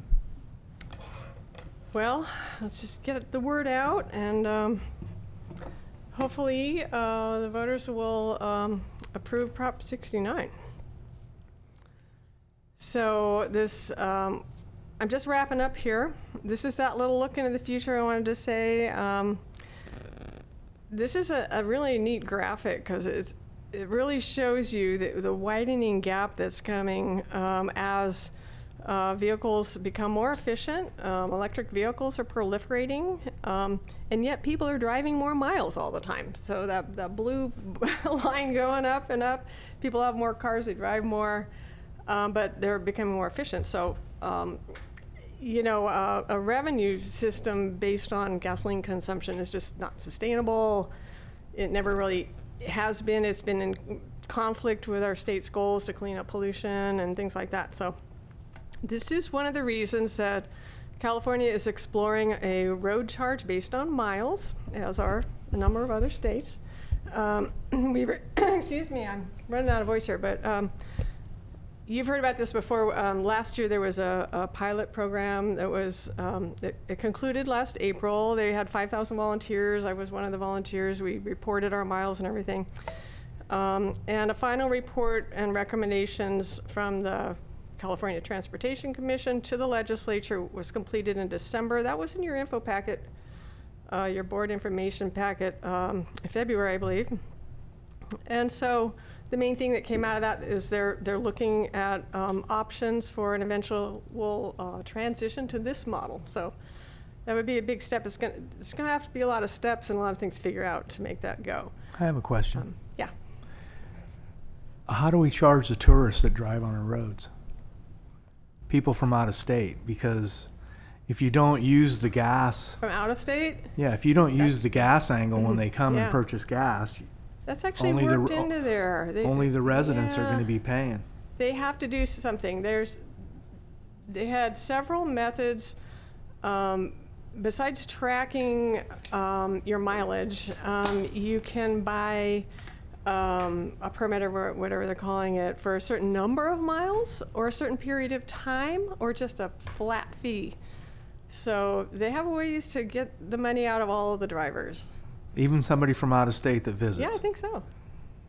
Yeah, and if you go out of state for a while, you can actually stop having fees collected on you while you're away, you know, if you want to do that. So that, you know, like I say, there's so many details. And, you know, I guess they're going to be, we'll have road stops at the border to see if you have your permit or paper ready so you could travel in the state. Well, there's a lot of new technology now. But you'd have to buy, the other states would have to buy in. Yeah. Well, fortunately, you know, the western states are getting involved in this, and there's sort of a coalition going on. So, you know, it's one of the things they got to work out. But there were several methods of ways you could collect the information. You know, if you don't mind the invasion of your privacy, you can, you know, have your, you know, location-based services in your vehicle track everywhere you go. You know, I opted out of that, and I still wanted to use my smartphone, but I, you know, took a snapshot of my odometer and sent it up there every month and uploaded it, and that was really easy to do. They didn't have to know where I was going. You know, Executive Director Dow took part in some of these meetings at the Technical Advisory Committee. He made sure they included some no or low-tech tools because not everybody has, you know, a new car or a smartphone with all these tools. And so he made sure they built in some other ways to report. So you've got the full range in there that they're looking at. So that's sort of the direction things are going. And really, in conclusion, I'm actually wrapping up here. Just a reminder what's not in the budget for anybody listening not familiar with that. All those state transportation improvement, millions of dollars for capital project, that does not go through our accounts. We don't see any cash. It goes straight to the entities that have projects, but this body here, this council, approves the programming of the projects. So MCOG programs that, we don't see the cash. And the other part was the SAFE Service Authority for Freeway Emergencies, and that's the motorist aid call boxes, the little yellow boxes on the highway with the solar panels and for making emergency calls. That's got its own separate 5-year plan. And you just approved that last year, so that's good for another few years. So really, I'm down to the end here. You've got the staff and committee recommendations, all except for the transit committee, which is about to meet. So when we come back in June, I'll report out on that.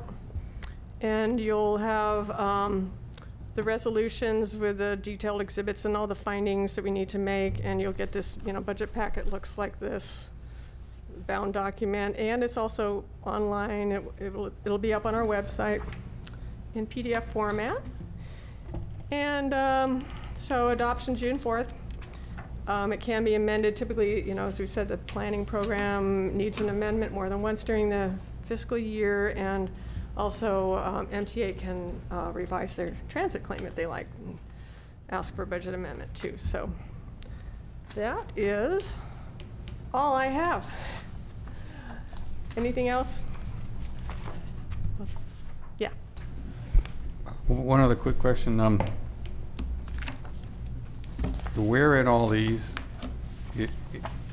will any effort go into looking at what was suggested by the students that were here earlier, proposing or giving us some ideas? So is that in the planning stuff that I talked about earlier on that slide that I asked about? Yeah, as far as the guardrail or the sidewalks or those kinds of things, yeah, we kind of have to look different places for different things. Loretta, do you want to chime in? You look at what specifically?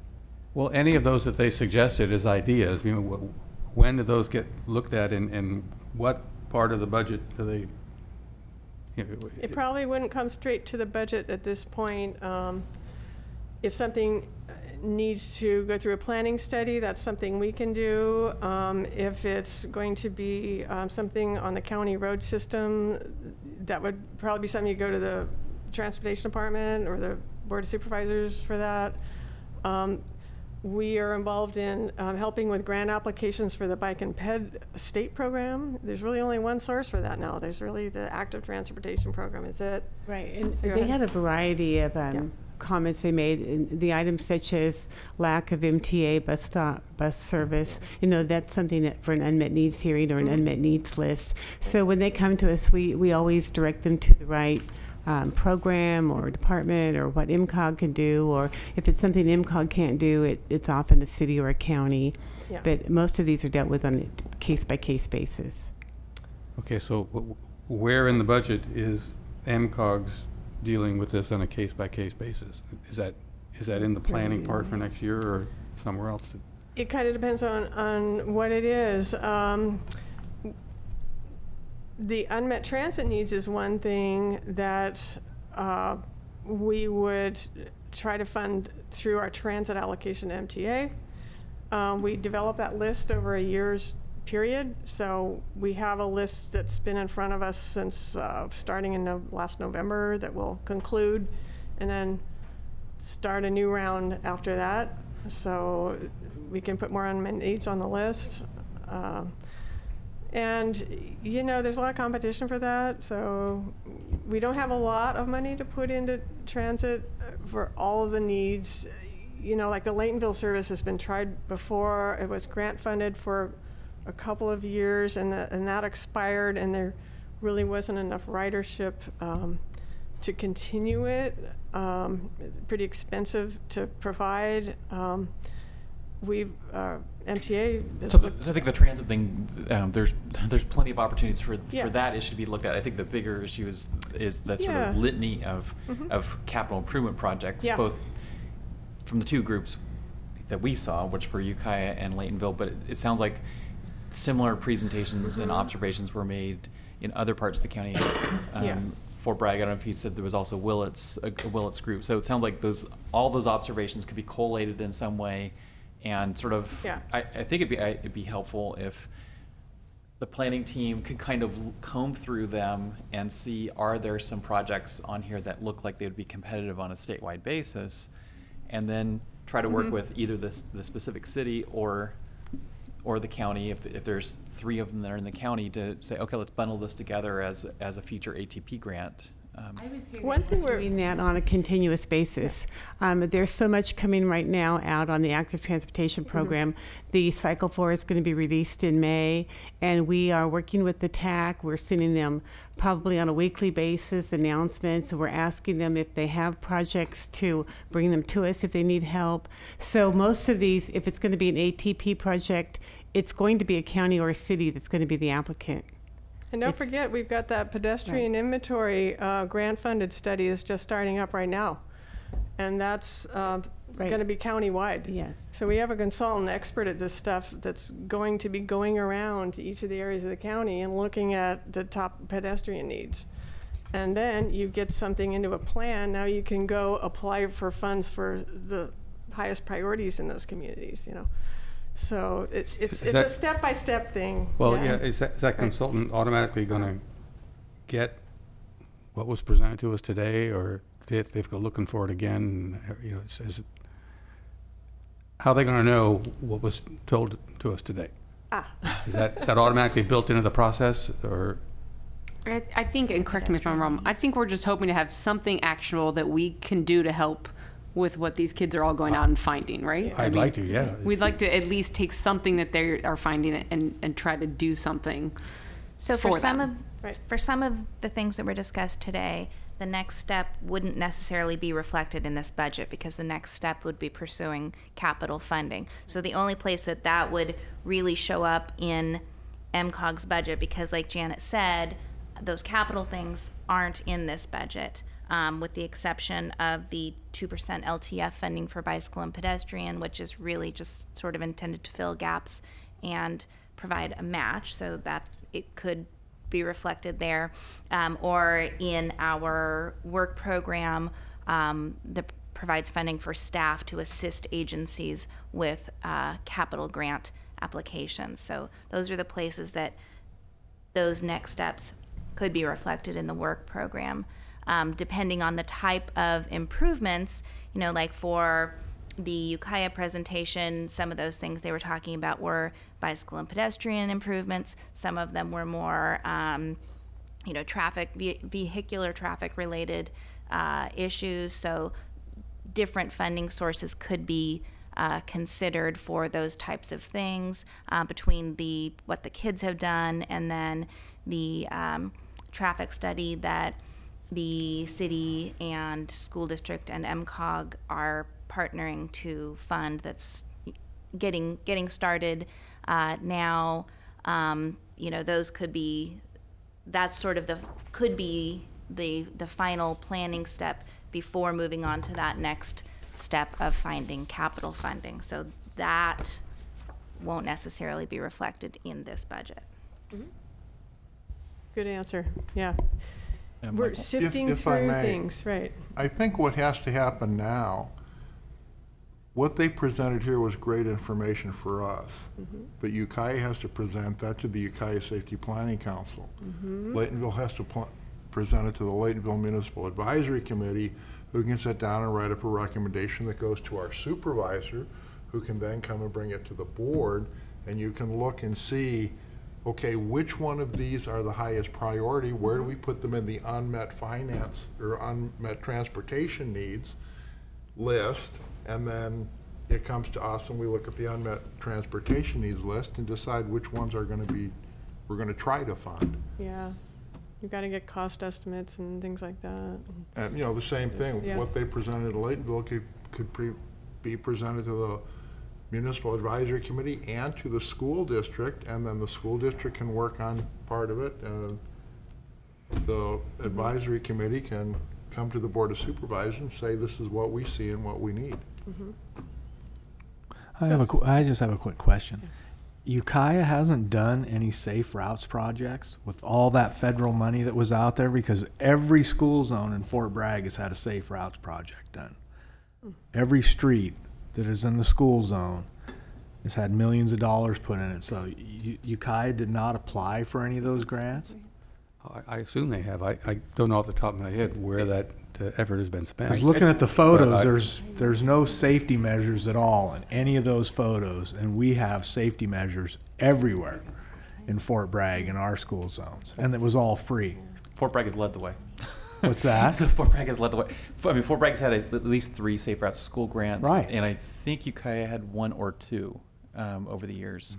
So, but that, I mean, if you look statewide, I mean, I don't think there's another city with 7,000 people that had 3 safe routes to school grants. I mean, that's more than most cities. Yeah, I'm just curious if they applied, because I mean. Well, I think Ukiah had 1 or 2, and the county, Howard could probably answer this, I think the county may have obtained 1 at a Ukiah area school, but it would have been like maybe, wasn't there a project South State Street? Grace Hudson. That was T, but it was Grace Hudson, but it was a T project. Okay. Transportation enhancements. Okay. Yeah. So it wasn't safe routes, it was predates safe routes. And all those things have been folded together into this giant active transportation program at the state level. You know, the federal dollars that come down, the states can handle that, administer it the way they want to, and California's put together this big ATP program, so everything's going through that now. It's very competitive. It's not that easy, but we keep trying, you know. We've had a lot of proposals. It's complicated. So I think we've pretty much wrapped up item 6, and I think it would be good if we took just a... we had talked about maybe having a short break at this point. Yeah. We've had so many presentations, and we can wrap up the last of the business. Is that okay? So we'll reconvene at 3:30. Great. Thank you so much.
in California. I'm thinking of the spikes. So like, so we're 17, 18, and 15, 16. Okay, 3:31, we're going to resume the board meeting. We're on to item 7A, which is Technical Advisory Committee recommendation of April 18th. And that is allocation of Regional Surface Transportation Program, RSTP partnership funds to match Mendocino County Department of Transportation funds for the North State Street 101 interchange project study report, not to exceed $50,000. Okay. So there are quite a few things happening in the North State Street area currently. So we just earlier this year, MCOG was able to restore a STIP project in that area, and the environmental work on that project is scheduled to start in 2020. Then there's also a lot of development happening at the former Masonite site. There's the proposal for development in the Lovers Lane area. Then the County Department of Transportation has received a planning grant for a study to look at extending Orchard to Ford Road. And then, of course, all of this sort of caught Caltrans' attention, and so they are now looking at the alternatives that were presented last month to extend the merge lane on that northbound on-ramp at North State and of US 101. So the study area really looks at North State Street from about Empire Road to Ore Springs. So it's in several intersections throughout that area. Because of all the things happening and the STIP project being reprogrammed, Howard DeShiel, County DOT Director, who is here and can answer any questions about the project if needed, felt that it would be ideal to look more closely at the traffic in the area, considering all the different impacts that could be affecting it currently. MCOG funded a few years ago the Greater Ukiah Area Microsimulation Model, or GUAM, and so the county has proposed using that to model traffic through the area. The Technical Advisory considered this sharing of funding of the modeling effort at their meeting and recommended matching the county's $50,000 commitment to the modeling with $50,000 from the partnership program that Janet covered in her budget presentation. This would be added on to the project that's already being done for the Orchard Street extension. And so the consultant could do the two portions simultaneously. So that's what the project is, and the hopes would be that it would be done in time to inform the STIP project that would be coming up in a couple of years, as well as any other potential improvements that could be done in that area, including the Caltrans improvements. So you have the recommendation from the TAC, and I can answer any questions, and then Howard is here also to answer questions. Any questions? Just another point of reference. Talking to Ross Liberty, who purchased the Masonite property, I believe the number he gave me is that something like 57 acres of the 72 acres has either been developed or is sold to other people who will be developing their portions of it. So that is being developed at a pretty quick pace. There's a lot happening there. Not to mention In-N-Out Burgers. Right. Great job. Does someone want to make a motion? Yeah, I'll move the recommended action. I'll second. Let's get on with it. Okay. Thank you. Okay, any discussion on the motion? Should be a roll call for the money. Okay, and we need to do a roll call. So, Scalamini. Aye. Stransky. Yes. Wasserman. Yes. Cimolino. Yes. Krosky. Yes. Carter? Yes. And Jody? Yes. Thank you. Okay. Next is allocation of regional service transportation partnership funds for the City of Willits electric vehicle charging station, not to exceed $5,000. I'll cover that one. You have a written report from Executive Director Dow and the letter of request from the City of Willits in your packet there. They are asking for $5,000 from the partnership fund, which is a pretty minor amount. This is part of the project that the Mendocino Land Trust is administering from California Energy Commission funds, and MCOG's a partner on that. We have not been a funding partner, but we've been helping out with support here and there, and this council has already allocated some of these partnership funds to support the Point Arena station and the Fort Bragg station, and now this would be the last one, this Willits station. So theirs is the smallest of those requests. I think Point Arena was around 17,000, not to exceed. Fort Bragg was around 12, I want to say. So it's a minor request, and that's just how much they're over budget by, with all the costs that have come in with the paving, the power drop. Originally they wanted 2 stations. They wanted 2 different locations in the city, but to cut costs, they've had to combine those into 1 location, save some money that way.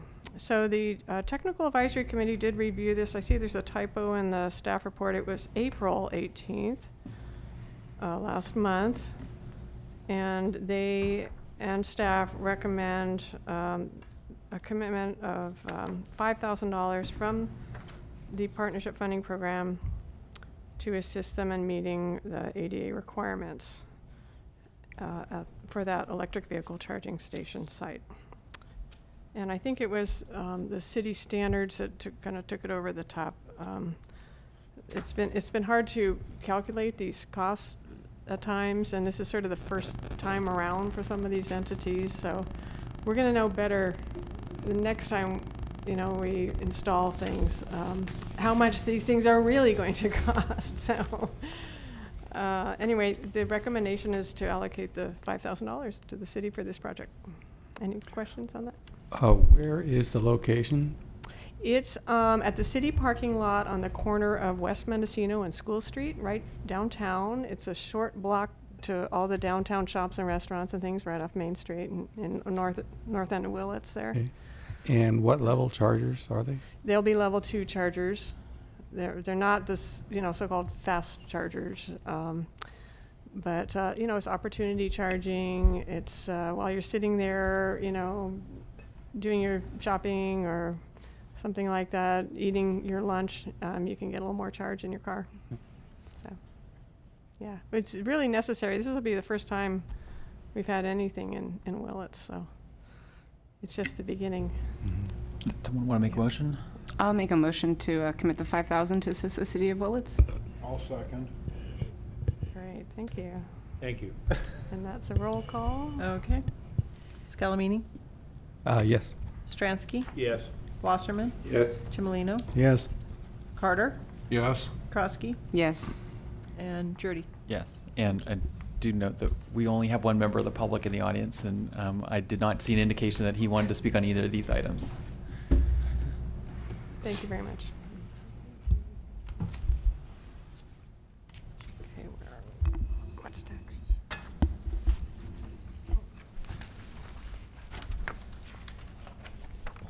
So I've asked Nafili to hand out the most recent version of SB 1029.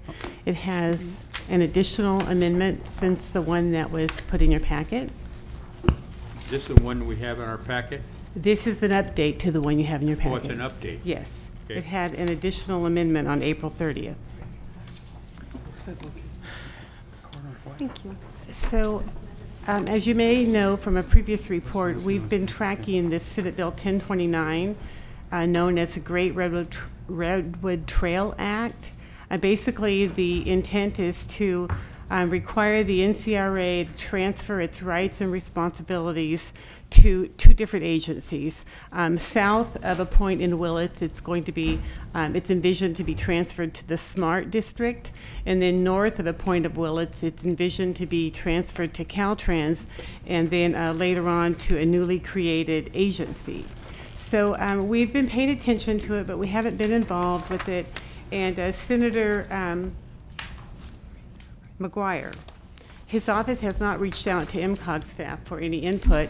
And we were contacted, probably 2 weeks ago by Humboldt County Association of Governments, HCOG staff, and they let us know that Senator McGuire's office did reach out to them and ask if they had any suggested amendments to the legislation. So we thought that we would provide you with the text of the proposed legislation and just put it on for your review, if interested, if you would like to submit any comments. In HCOG's case, they are requesting that the newly created agency, the new agency that will be created, they are requesting that HCOG have a spot on that board. And so let's see, in the handout that you have, the most recent version, it's on page 4, about halfway through, under section 5882, it's talking about the composition of the new agency. Under section A, the governor shall appoint 2 members representing Natural Resources Agency, knowledgeable about trails and parks, and then the Senate Rules Committee shall appoint 1 board member, also knowledgeable. The Speaker shall appoint 1 member, and the Board of Supervisors of the County of Mendocino may appoint 1 member, and the Board of Supervisors of the County of Humboldt may appoint 1 member. So that's not a requirement, but the counties can have a seat if they want it. And then the spot that's blank, blank may appoint 1 member.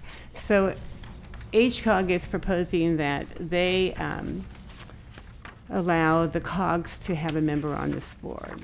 So that's one of the main things that we wanted to know, to see if you had any comment on that.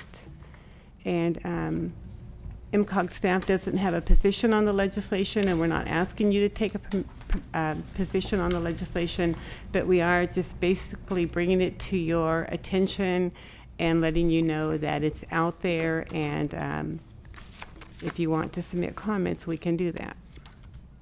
Yes. The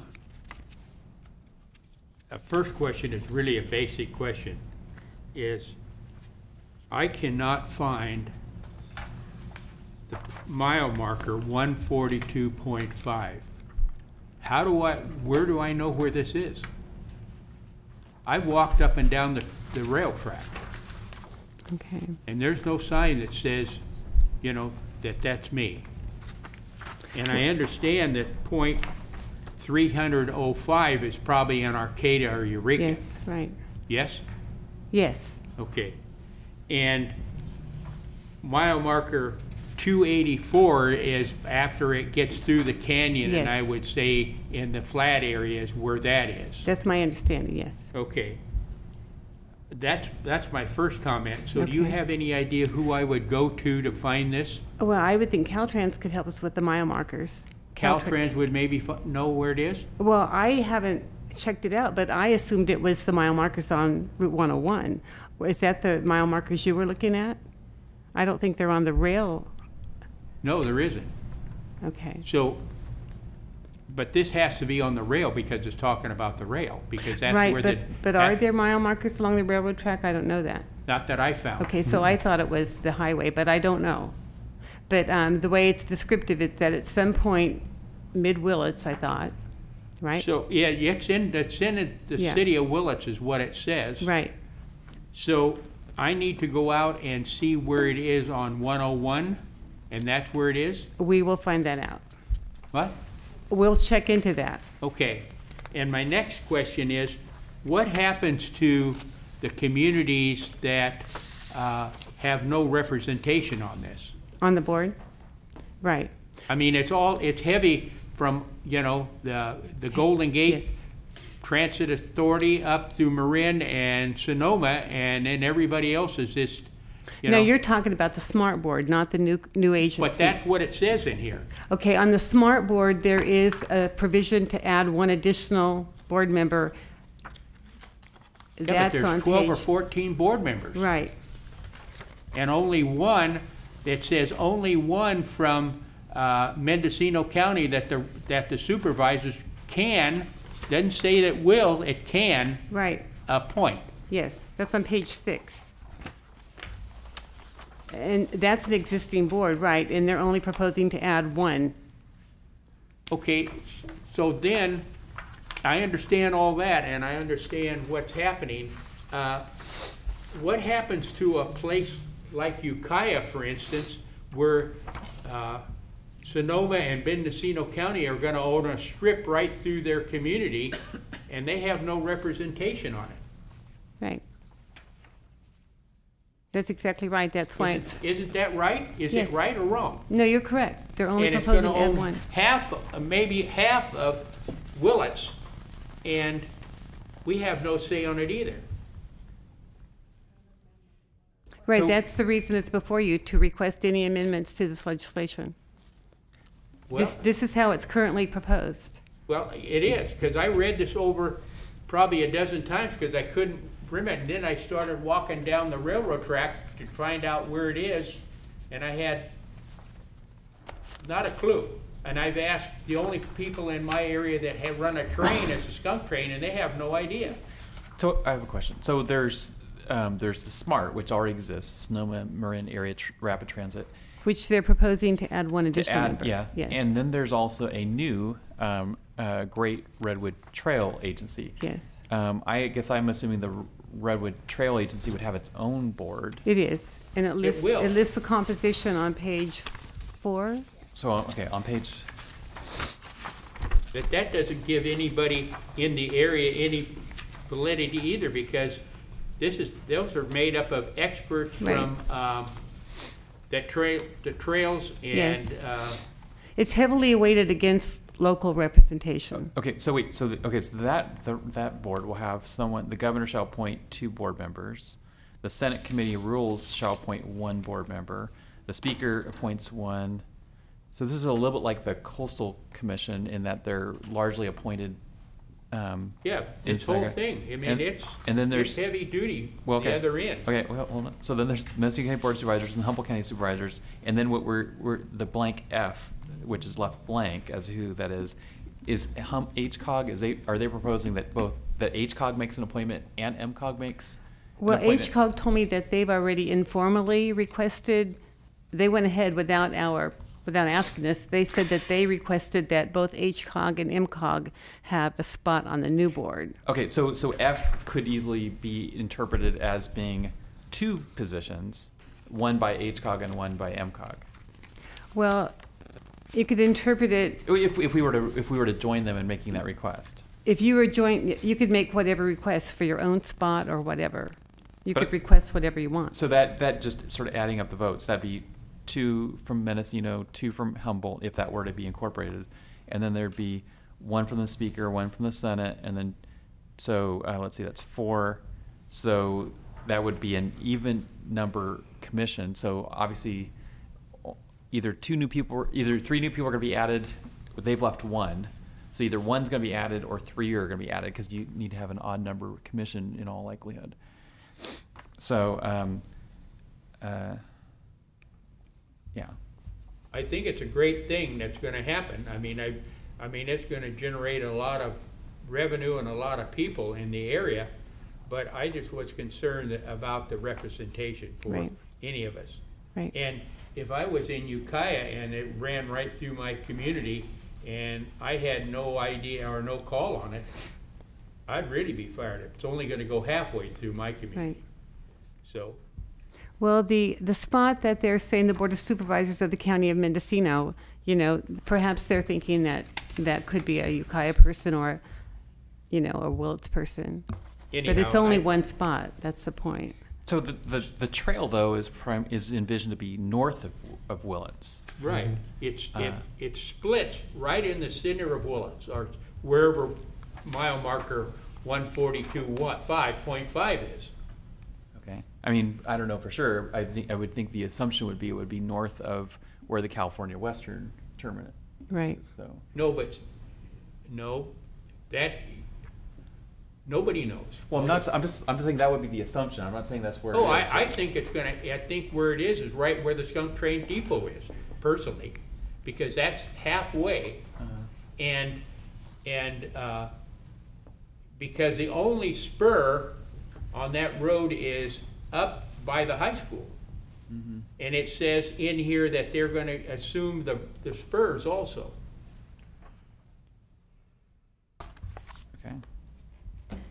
So for the train to turn around. So Larry, just where would you think is the logical spot? Would you say north of those spurs? So in other words, north of the high school? I think it's going to be right in the center of town on Commercial Street, so personally. So I'm not saying where I'm not asking you where you think 142.5 is. Where do you think is the logical spot? Is it something just north of the high school? Would that be the logical spot? It could be, the way if you read it about the spur, that because that is assumed, because the rail people are going to run all the way to there, and then they're going to give it up, going to let off the people or whatever, and then they're going to walk. No, it's not. They're not going to walk. They're going to hike, bike, or use a horse or equestrian. Well, it's pretty speculative to say that passenger rail is ever going to get to Ukiah or ever going to get to Willits. Maybe, I mean, I think the most what people are talking about is freight. I think it's going to happen quite a bit better than it ever could have happened, with all of these people behind it from southern part of the state, or the southern north part of the state. But I mean, what I've heard people say is they think there might be an economic function to get freight to Willits. Well, it says freight in here. Yeah.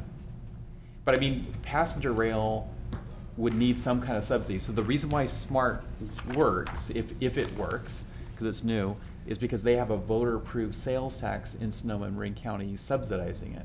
We don't have a voter-approved sales tax subsidizing bringing SMART to Ukiah or bringing it to Willits. But also, if you look at it from the point of view that it's going to have a lot of passengers, because they're going to leave the Bay Area and they're going to ride the train up with all their backpacks and all that stuff, get off. You need a staging area. And get off of the train, and then walk it, because it's a beautiful ride. I mean, it's going to pull a lot of people. Yeah. And someplace, in fact, maybe in the Willits News, because it was in the Willits News, it's billions of dollars and tremendous amount of people that they expect. So, you know, we can offer any suggestions we want. If we have two other people from North County here, do people have any particular thoughts on what would be a logical spot for, you know, if it's not exactly 142.5? I mean, do we want to just suggest in a comment letter a location that makes sense? Well, the 142.5 has to be measured on the rails. Yeah. I am in Laytonville, and I'm at milepost marker MEN 60. That's on the state highway system. That's on 101. So the milepost marker 142 can't be on 101. It's got to be measured from where the rails start to where the rails end. It must, because there is only 106 miles of 101 from Sonoma County to Humboldt County, so there's not 100. So, but I'm just asking if we can offer comments. One comment might be, you know, you think that the terminus should be north, just at the high school or north of the high school. I mean, no, I think it ought to be in the middle of town. When you get off with your backpack, you want to buy something in Willits and go from there. I think without knowing where the 142.5 is, it's silly to try to put a recommendation of where we want it. Yeah, I agree. Because we might be just saying what that is, and I think we just look. Yeah. 142.5 could be up on the ridge by Howard Forest for all we know. That's right. That's why I was suggesting not focusing on the number, Yeah. but focusing on a location. But the only thing that throws that is the only place that you can turn a train around is between the last place, which is Wagonette, and the high school. Yeah. That's the only spur where you can turn anything around on the whole rail in that area from Ukiah up. So I would think that that would be somewhere where it is, but I don't know. I mean, there's not very, I mean, in the city of Willits is what it states. It So says it's- in Willits, the they're- city of You know, Willits. I think wherever they're proposing within the city is, and they already said they're gonna take the spurs, so I think where they're proposing is probably fine. I mean, I think the bigger question is, do we wanna change anything as far as the boards? Right. Do we wanna try to add? Yeah, and I think it's very likely that it's at the Willits Rail Station. And Right. the reason I think that is because every time that the NCIA would talk about bringing freight rail up to Willits, there was always the thought that, you know, it'll go to Ukiah, then it'll go Willits, but it'll not go any further than Willits because of the Eel River Canyon. So, you know, I think just from being at those meetings over the years that that's probably the logical place would be at the Willits station, because they don't talk about going north of that station with improvements. Well, also, the thing about it is they're gonna start making the transition in less than a year right from right now. I mean, it's gonna be April something that they're gonna start making the transition. Right. 19. Right. And so things are gonna happen pretty fast, and if I was gonna be the new supervisor of District 3, this is going right down through the center of my, you know, jurisdiction. So I want to mention a couple concepts. One is, I mean, we might be able to get them to amend the legislation to add 3 more people appointed by local governments, but maybe we won't. And you know, if you look at it, they have 4 people appointed by either the governor, the Senate, or the Assembly, and then there's 2 currently, maybe 3 if they add a third from local government. We could certainly plug away at that front. An alternative, we could also plug away at maybe simultaneously and say, of the appointees by the governor and the Senate and the Assembly, 2 of those 4 should be residents of Mendocino County. I mean, I think We ought to have a little representation, I would think. well, so that might be an area where we'd focus some attention. I mean, they may want to have some flexibility if they're going to appoint 4 people that not all 4 are from Mendocino and Humboldt counties, but I think we ought to at least try to get 2 of the 4. I think I would prefer to try to do the increasing the local people by, instead of adding this 1 more board member, we make that 3, have 1 from HCOG, 1 from MCOG. And one jointly appointed by the. I don't know. Yeah, come up with some reason for the 3, because then we have a majority of local people versus the state appointees. And an odd number. Right, and then we're back to an odd number. Okay, well then why don't we suggest that 1 by HCOG, 1 by MCOG, and 1 jointly appointed by HCOG and MCOG. Sure. Or we can leave their blank, may appoint 1 if they have somebody else. But I would want that to be 1 local, or you know what I mean, Mendocino/Humboldt representative, if we didn't specify that MCOG, HCOG is appointing them. Here needs to be recognized. Dan. Oh, go ahead. I was just going to ask a quick question on this thing was set up so the balance of power is not locally, because that's how they operate, and we know that.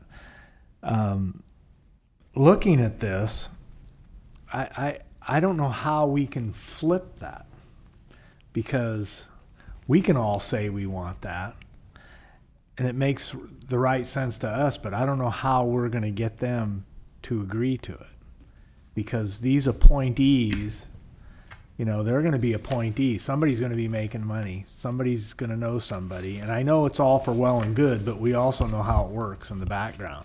So how do we go about forcing their hand or trying to do what we want to do? Well, there's a comment. I read the ledge analysis, and it says the author, I guess that's Senator McGuire, is committed to working with stakeholders if the bill is to move forward. And I thought, well, they haven't reached out to MCOG. I don't know if they've reached out to the county, the city of Ukiah, the city of Willits. I would think those would all be stakeholders along the line. So maybe in addition to whatever MCOG does or whatever you decide to do, the cities along the line should make their requested amendments. Ukiah, Willits, the Board of Supervisors. So that would be, you know, several groups kind of ganging up on the author and saying, you know, we need more representation. Yeah, how do we coordinate that? We have to start here, because it's coming up at my council meeting tomorrow, and I'm. Do you know if the author has reached out to the city? It says that the author is committed to working with stakeholders, and we didn't get any contact other than the HCOG director talking to us. You start reading the people that appoint, and it's just real one-sided, as this gentleman said. But anyhow, I doubt whether 6 people in the city of Willits know that it's coming. I mean, I've asked several people, and they look at me, they're pretty blank about it. Yeah. It was a little article in the paper. That's it. And it's big time. I have a couple of questions. Number one, does anybody know what is the fundamental motivation behind it? The motivation? What was that? Does anyone know what the fundamental motivation is behind this bill? Yes. Well, I think it's a recognition that the railroad's never going to go through the Eel River Canyon, and why continue spending state money on that myth? And so they're saying we're breaking the logjam here. We're going to create this great rail agency because there is a possibility of creating rail, whether it's the whole length or pieces of it. At least that's plausible, and so that's why they're proposing this. And they're saying there's going to be a lot of revenue generated from people wanting to come hike the trail. I mean, economic spurring for these environments, whether that's... It's not clear to me why that isn't possible with the current organization, but... well, because the current organization is dedicated to a mission of a railroad that will never be built. so they need a new agency with a new mission. And never go through the hard part of the rail. I mean, they're going to curtail it. Yeah, their existing mission says they're going to build it all the ways. It's going to be built someday, all the ways to Humboldt Bay. All the way to Humboldt Bay. And it's not going to happen. Never going to happen. And because, I mean, it could happen if you threw $1 billion or maybe or $5 billion at it, but who's got that spare money? Well, my second question is, what does anyone know about our current local board members on the North Coast Railroad Authority and what they think about this? And why isn't any of them here? Well, my understanding is that I don't know if they had a hand in writing this, but I think that they think that the goal should be to get rail, if at all possible, to Willits, but are not thinking it's plausible it's going to go north. So I think they're I don't know. Where's the resolution or something that they created to tell us that? My understanding is the NCRA board did send a letter or some comment in support generally to this legislation. It's on their agenda this coming week, but I don't know how much they've discussed it. They're kind of forced into it. They're not going into it willingly, even though they may be supportive. They had to appear before the CTC in the fall, and they explained their financial challenges. So the CTC basically formed a special committee to basically see how to deal with them. Right now they have, I was reading their current audit, and they have, I want to say around $9 million in unfunded liability right now, just debts that they owe. So this bill, when it abolishes the NCRA and it creates a new agency, someone's going to have to pay for all their debts. And that was one of the questions in the legislative analysis, who's going to pay for their debts? You're going to make them go away and the new agency gets to start fresh. The new agency doesn't take on any debts of the old agency. So, someone's going to have to pay for that, and it's likely going to be the state. Okay, but the NCRA has not resolved on this yet.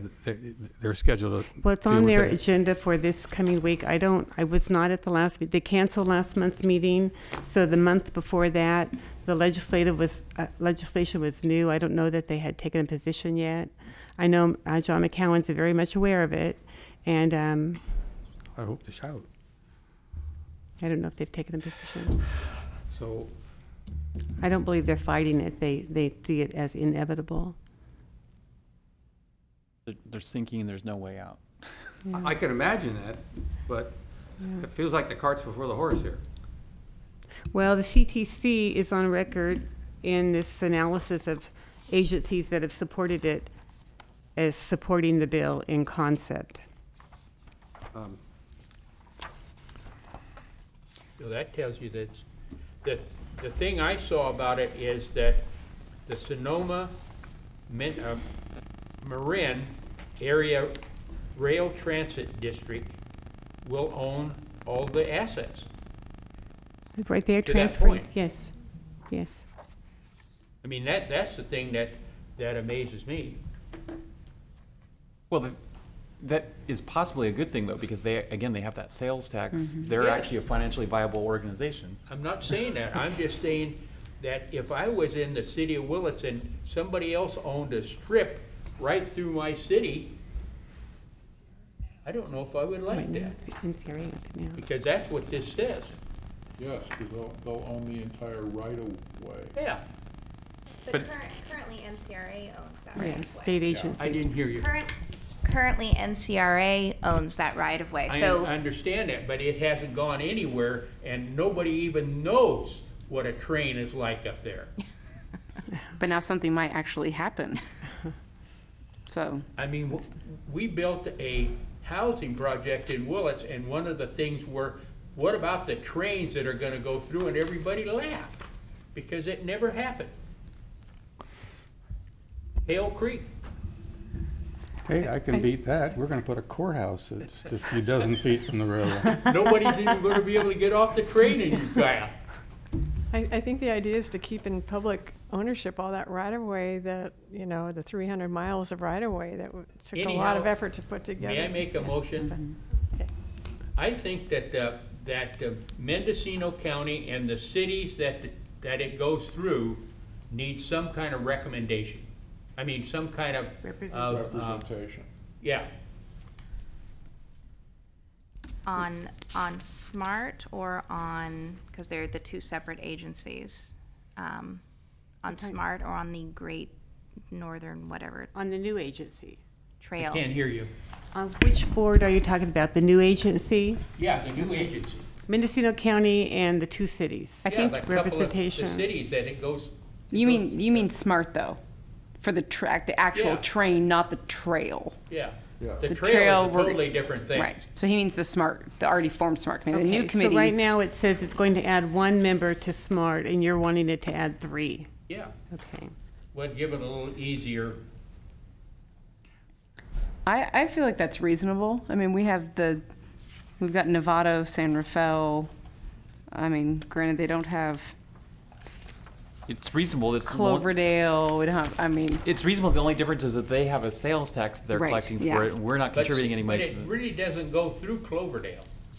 No, but their sales tax is being collected in Cloverdale, in the county of Sonoma, in the county of Marin. We're not collecting, I think it's a 1/4 sales tax for that. We're not Or it collecting. might be an eighth. It might be an eighth. Maybe an eighth of a cent. We're not collecting a sales tax to subsidize SMART. They are. I totally agree. I would love us to get 3. Maybe we can certainly request 3, but I mean, I don't know why they would necessarily feel that good about giving us 3. It'd be great if we had 2, because at least you could make one person makes a motion, the other person makes a second. It says that suggestions is what it says. Yeah. And so we're suggesting that, and that's my motion. Okay, so you want 3. Now, what about the When you say 3, are you talking about, we already have someone that can be appointed by the board of supervisors? He's talking about the SMART. He's talking about the SMART board right now. 3. Yes. But they already say 1. you have 1 from Mendocino County, and then you want 1 from Willits and 1 from Ukiah, which are the cities that this right-of-way also runs through. Right. So they have a say on what happens on that right-of-way. Well, at least to know what it is. I mean, there's 12 people on it, and that are gonna make a call on it, and nobody's representation for any of the people that are in this area. Okay, so as it's written, it already includes one appointment by the Board of Supervisors of Mendocino County. So you want to add only 2 more, one for the city of Willits and Ukiah? I want more representation from our area. Mr. Chairman. Okay. It stands to reason that that they're not going to, I mean, I'm in agreement that we should try to get more representation, but until we have our own 8-cent sales tax going toward an eventual extension through Mendocino County, you know, I don't think we're going to get it. But we can at least say we'd like to have it. Here is where the problem lies. If they own that rail and they own that right-of-way, they can say, okay, we own the right-of-way, we're putting all the rails out from Hopland up to Willits, and we're gonna sell that strip of land and build houses. It happened with the Pennsylvania Railroad. I watched it happen in Chicago. How wide is that right-of-way? It's significantly wide. Is it? Yeah. It's wide enough you can put a row of houses in, because that's what they did back there. I watched a whole railroad disappear in a matter of 2 years, and it became a row of houses that was miles long. I'm not saying that. I'm just saying I would like some representation. Well, And I'd like to that's know why what 1.42 is. Yeah, that's why you need the representation, so that if somebody comes up with an idea like that, you have some people on the board who can object, instead of everybody sitting there going, yeah, do it. Yeah. Okay, so that's on the table. Does it, what about adding some additional representation on the Great Trail, the Great Redwood Trail board? We've had a comment that it sounds like HCOG may have requested one from HCOG. Do we also want to request one from appointed by MCOG? Sure. Yeah. Yeah. That again, that makes it that would make it a even number committee. I think we should, in that case, we should also come up with 3. Most of the cities along that stretch of the track, which is really would be no track but trail, is i.e. north of Willits, would be unincorporated Mendocino County. You could throw in Willits, but I mean, because it would be starting there. And then all the other cities would be in Humboldt County, which would be what, Scotia, Rio Dell, maybe Ferndale, or Fortuna, and then Eureka, and Arcata. So if we said those entities, throwing in Mendocino and the city of Willits would jointly select, we would be 2 out of maybe 9 votes. If we instead say HCOG and MCOG shall jointly appoint someone, we have a 50% say in that third person. So that's why I would suggest that we propose HCOG, MCOG each appoint one, and that HCOG and MCOG jointly appoint a third. Sounds good. We would maximize our Works for me. input. Could we take these one at a time? I think we needed a second on the the motion for the smart board, and then maybe we could move on to the trail board motion after that. Yeah. I will second the recommendation that the cities of Ukiah and Willits be represented on the smart board. Okay. Thank you. I want to vote on that separately.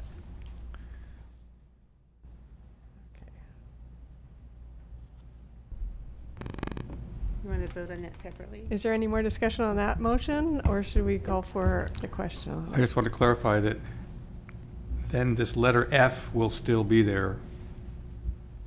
Somebody may appoint one more member. Talking about the smart board. I'm on page 4 that you gave us, section 5882. Page 6. Actually, I believe F would change to, and the cities of Willits and Ukiah may appoint We're on the other board one. member. We're on page 6 on the other board. No, wouldn't it be a new I? The smart board. Yeah, it's going to be I on page 6. We would add. Okay. Okay. That's the one where the motion's on, is the smart board, not the trail board.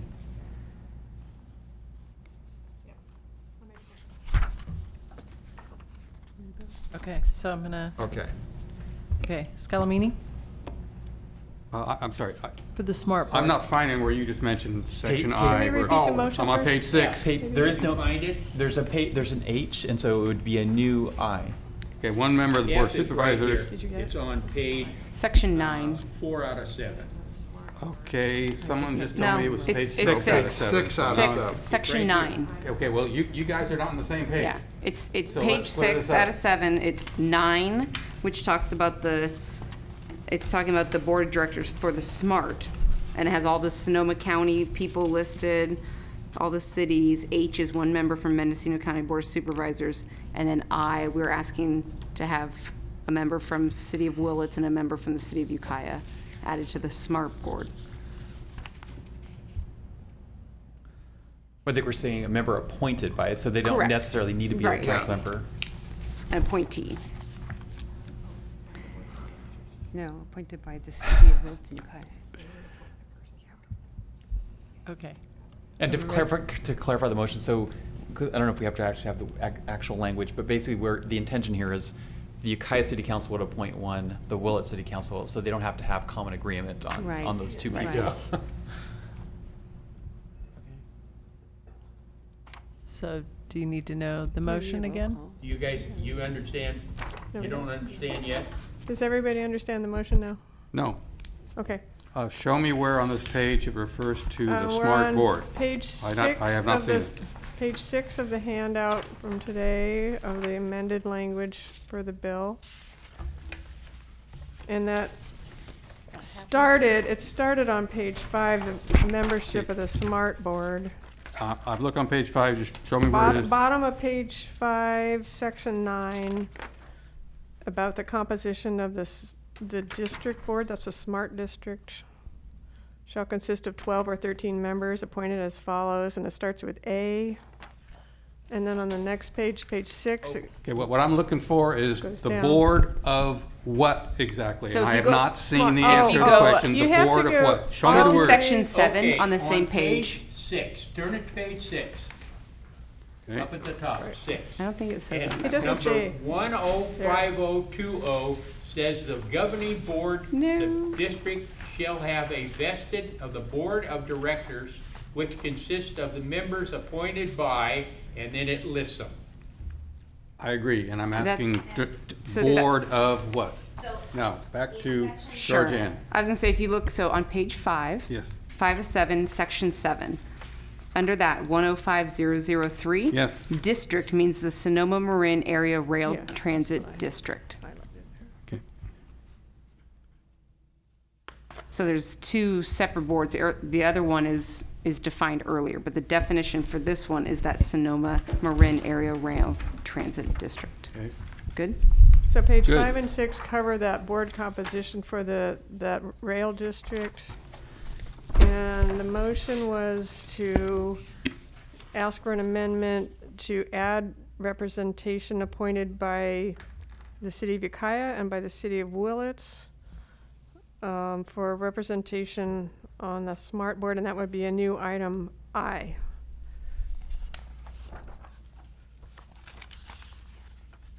Okay. Is everybody pretty clear now on that one? I'm clear, but Okay. I'm just curious why the name is Sonoma Marin Area Rail Transit District, Oh, it's just and they want to. name it's been right along, so it's, go ahead. Because they're just utilizing the existing board that already exists. They're just expanding the membership of it. Okay. All ready? Okay, there's motion on the floor, so it's. Were you guys aware of this? No. I have not heard anything about this. This was. There's been press I releases and have, I stuff. have one question. Should this be an I and a J? Well, you know, I don't even think the number is important because they're considering amendments from a bunch of sources and it's still in Okay. committee. Okay. So we could call it But what the I next. mean is, should it be 2 separate ones? A member of the city of Ukiah, a member of the city of Willits, as opposed to a member of the city of Ukiah and Willits, which sounds like it could be one person. 2 seats. That's the motion, right? 2 seats. So we've got a motion on the table. I think staff knows that the intent of the language we would send in the letter is that these are one member appointed by the Ukiah City Council, one member appointed by the Willett City Council, in addition to the proposed one member appointed by the County Board of Supervisors. So that's the motion on the table. Do we have any more discussion before we have a vote? Should those be also residents of those two cities? Should we state that? That would be up to the city council. Well, I don't see that. I don't see that in the Sonoma County cities requirement. So maybe we'll just be consistent. It does say you need They already have one. that only one can be a resident of the city. Of any one city, yeah. So are we ready to vote on the motion? Janet says we don't need to vote. We don't need a roll call. Okay, all those in favor? Aye. Aye. Any opposed? Okay. So now, do we want to make a motion on the Great Redwood Trail?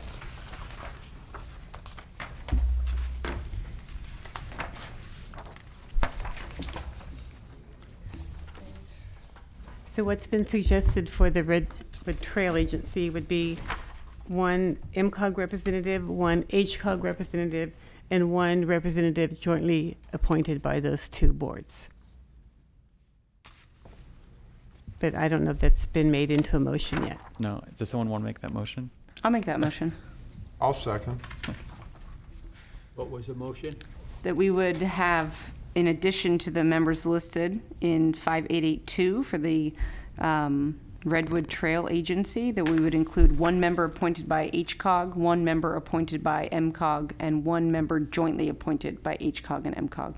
That's a good, do you second it? Yes. Okay. Any more discussion? Okay, all those in favor? Aye. All opposed? So I'm not hearing any suggestion for any other comments specifically to the legislation. Do we want to have this on our next agenda? I have a question. Go ahead. I just want to say this because I looked up the railroad, the Northwestern Pacific Railroad, from start to end, and the 142-mile marker is Hopland. So I don't know what map they're using, but if you go by the official mile markers on the rail line, Willits is, let's see, Ukiah is 164.2 and Willits is 200.5. So unless they're using some other kind of a map, it does go through Ukiah. But the legislation says in the city limits of Willits. Maybe we need a clarifying amendment to this. Otherwise, the motion you just made makes no sense. Well, that's what I mean. The map, Yes. I don't know what they used unless some other railroad authority owns a distance of the rail from wherever 142-mile marker is in Willits. The mileage going back doesn't add up, and this is quite detailed.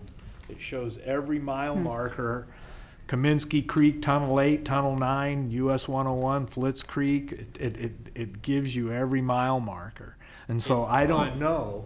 On page 3, I don't want to stir the pot, but I'm just saying somebody needs to really know. It says that the creation of the Great Redwood Trail Agency, which will be responsible for the construction and maintenance of the hiking, biking, riding trail in the north portion of the right-of-way from mile mark post 142 to mile post 300.5.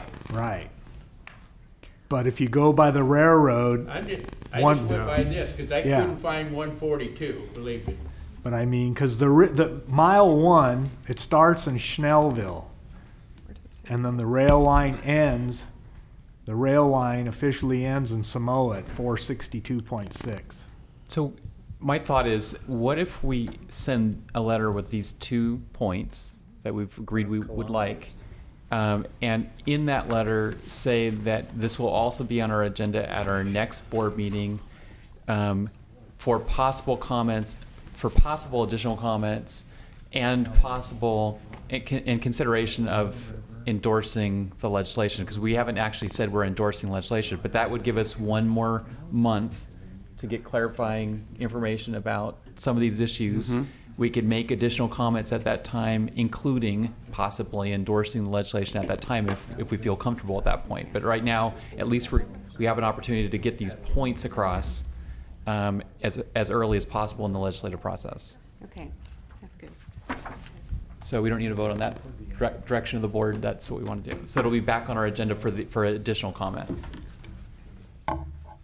Okay, well, thanks.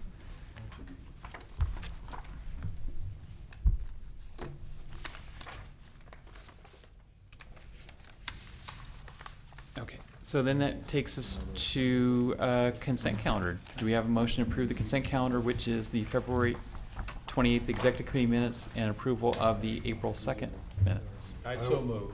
I will second. Okay, all those in favor of the consent calendar minutes? Aye. Aye. Aye. You guys are having the best conversation over there right now. Okay, now we have recesses the Policy Advisory Committee, which was a little redundant because we don't have Caltrans here today, but ratification of the, do we have a motion to ratify what we just did as the Policy Advisory Committee? So moved. I'll second. Okay. All those in favor? Aye. Not hearing any opposed. Okay, now we're on to reports. And this is where we can gain some time. Informational reports. MTA, they're not here. North Coast Rail Authority, we've talked that one to death. MCOG staff summary of meetings, we have that in our packet. Is there anything you want to highlight? I don't have anything unless you want to talk about something. Okay. Anything. Okay. So then staff, the California Transportation Town Hall, April 11th and 12th in Santa Rosa. Just quick highlight. It was a really nice event in this historic, the Turk Round Barn, which I'd never seen before. There's this whole railroad square neighborhood down in Santa Rosa where the SMART train is. And it was just beautifully restored. And I put a little blog post up on our website. You can take a look at the picture there.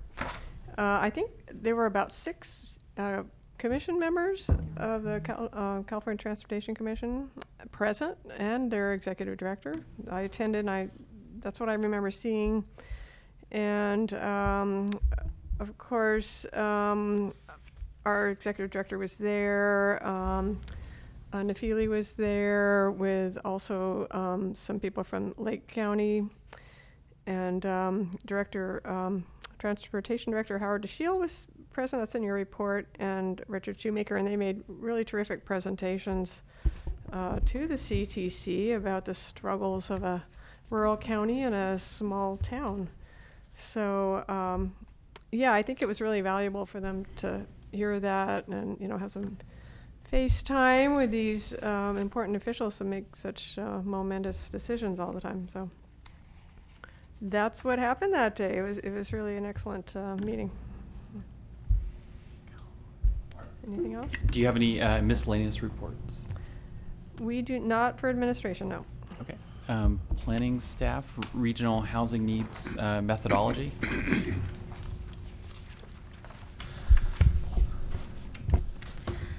So this is something that will be coming back for action next month. This is just an informational report today. The regional housing needs allocation process is something that we go through every few years. This will actually be the last time we adopted a regional housing needs allocation plan was in 2013. This cycle will start us on an every 8-year cycle. And the way the process works is that we are assigned an overall number from the California Department of Housing and Community Development of housing, anticipated needed housing units over a certain period of time in specific income levels. So this period covers an 8.8-year planning period. And we have received a determination of 3,845 housing units anticipated over that 8.8 years. The breakdown is in your staff report. Now we will be working with the local agencies to come up with an allocation. So each jurisdiction, each of the cities and the county will end up with a specific number of housing units in each of those income levels that they have to accommodate in their housing element. The housing elements will also now be on an every 8-year cycle. So we'll be working with them to come up with that.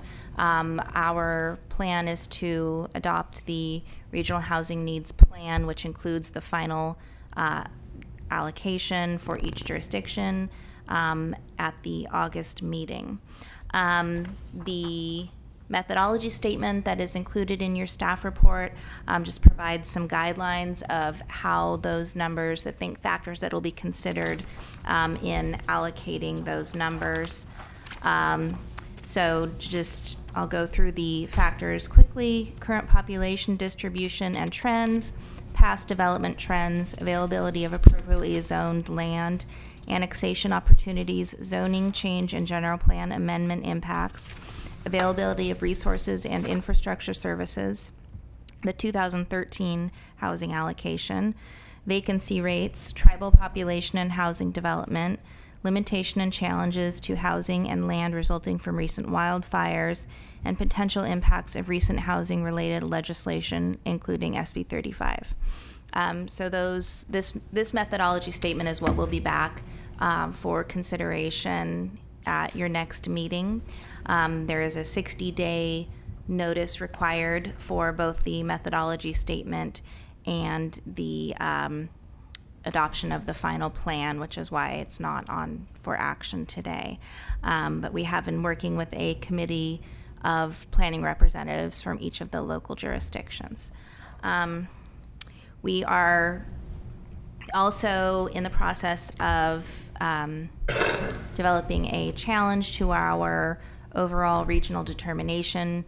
We believe that it is quite high. In the last period, our total regional determination was only 250 units countywide. So this is a very significant change. We've been told by the state that last time was an anomaly. The previous time was around 3,400. So this is more in line with the previous cycle. However, we still feel that it is very high. I do want to point out, though, that it does include houses that will be rebuilt from the fires. So that includes the replacement of those houses.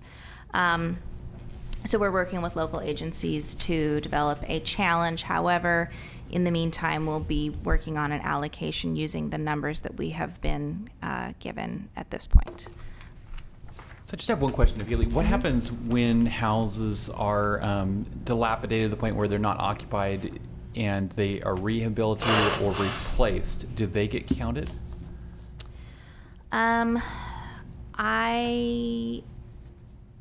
So typically replacements do not count toward, if they're currently counted in the Housing and Community Development's count of existing units, replacement of that would not count towards the goal. So the existing inventory probably isn't that fine-tuned that it knows that, oh, here are 3% of the housing units that are empty because of their condition. Right. However, there could be to some extent, because the vacancy rate in Mendocino County is considerably below the state average. That's another reason that our numbers are high. HCD tries to, or they don't try to, they adjust the numbers to try to influence things like vacancy rates and overcrowding. So both of those are factors that are impacting our housing supply in Mendocino County. There's a very low vacancy rate and significant or higher than the state average levels of overcrowding. So they think that by adjusting the needed housing units, it will help correct those factors. Okay. But other than with the fire is an exception, but typically replacements do not count towards the goal. Okay. Any other questions? Yeah, I have a question or two. It's I've asked these before in other venues and still get confused. So where these numbers come from has always been a mystery to me. And I heard your comment that this number is going to be challenged. So let me pose the question: why? What difference does it make? What difference do the numbers make? Yeah. Well, the numbers make a difference more so for you, for representatives of the local agencies, for the staff of those local agencies, because they have to be accommodated in the housing elements, which means you have to demonstrate in your housing element that you are able to accommodate, whatever the allocation that the city of Ukiah ends up with. Would then have to be accommodated in the housing element. And there are more and more now, there's quite a bit of new legislation being considered that sort of puts more teeth into the requirements for making those accommodations. That gets to my next question. Hmm? That gets to my next question. What's the consequence if your housing element doesn't accommodate this number? So there are consequences, like you could be vulnerable to lawsuits. There are, like SB 35. I can't tell you the exact details of SB 35, but essentially, if you are not, haven't made certain progress towards goals in certain income levels, then you have to have streamlining in place for proposed development. So a developer could come in and request streamlining, and so the local jurisdiction loses some of the control they have over permitting of development. Okay. As just one example, there are several other pieces of legislation that have been proposed. Housing is a big deal in the state of California right now, and so there are quite a few things that have been proposed that would affect that. And then the numbers, you said, where do the numbers come from? So they are based on the anticipated population growth, but then it's not just straight population. In particular, they look at the age of the population, and what they are projecting in Mendocino County is that I believe the age groups with the biggest growth are in 60 and above. That's where they're seeing the biggest shift in the population. So people in those age categories form households with fewer numbers of people. So it's not just a straight, there's going to be 3,000 people and you need, one house for each 2.7 people or something like that. It's affected by the age because those age categories have fewer people and tend to have fewer people in their households. So that's one of the biggest. That is, in addition to the adjustment factors, that's one of the other factors that is impacting the units that we have been assigned. Okay, and then and my last question, it's always the same follow-up question, because what you explained is the consequences of not accommodating this number. What's the consequence for the counties that accommodate a much larger number than whatever their number is? A consequence for accommodating a larger number? Yeah. So in other words, counties up in the foothills, there's counties around the state that they'll build anything as fast as they can. You know, they're just like pro-growth. We're going to do anything. So they're adding more. Right. So, but and they're logically maybe taking away from us, which may or may not be good or bad. But what's to keep them from, you know, building like crazy and overshooting their number? And yet, you know, what's the consequence? Because there is a consequence for us for undershooting our number. Right. So I'm not a land use planner, but you know, just what I could see being a consequence would be that you could end up with development that you don't have the infrastructure to support. You know, you don't have the systems in place to support the amount of growth that you could end up with, because you've designated it in your housing element, which means that somebody comes in and proposes it. If it's consistent with the housing element, with zoning, whatever other regulations might be in place, that if that development goes through and it's more than an area is really able to support, then those would be the consequences. But it doesn't work. It's not like if, you know, Lake County proposes extra units in their housing element, we don't get to deduct it off of ours, unfortunately. Well, okay, that's what I'm getting at. So there's a negative consequence for us undershooting our number, but there's no negative consequence for anyone overshooting theirs. Other than not being able to really support that level of development. Well, in theory, they include the infrastructure that's needed for that development. But so they can grow faster without penalty, but we can't grow slower. So I think what you're saying, the state's not imposing a consequence. Yeah. Okay, so then we're on to MCOG directors. Do we have any, or did you have any miscellaneous from planning? Okay. So MCOG directors reports, any director reports? Go ahead. I'm pleased that to report that City of Point Arena now has an operable charging station in the city parking lot. Yay. And thanks to all of you. Fantastic. From the city. So that's over at City Hall? It's in the downtown city parking lot, right next to the theater. Got it. Okay, yeah. Across the street from the bakery. Is that better known, the bakery? Yes. So is that where the Coastal Access Scenic Bikeway starts also then? Yeah. Bikeway. So there's a little trailhead right there. Right.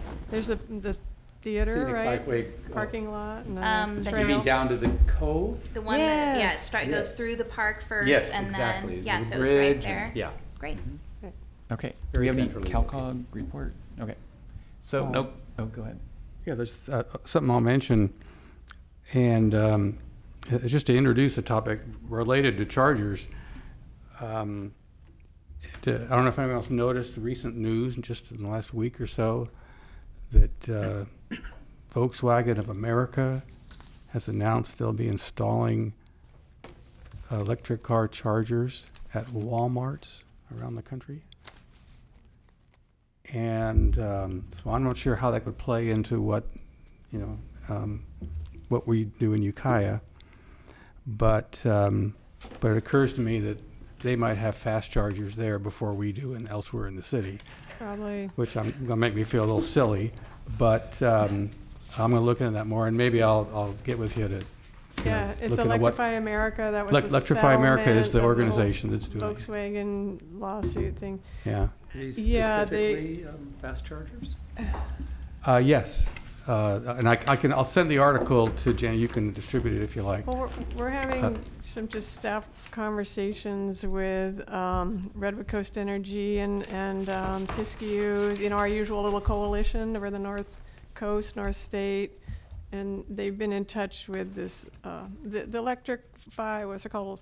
Electrify America reached out to them because they do have to do a certain amount of disadvantaged communities service. So we're trying to get them to pay attention to the plans and things we've already done and try and get them to kind of work through this and not just do their own thing, So we're trying to have a conversation about it. So.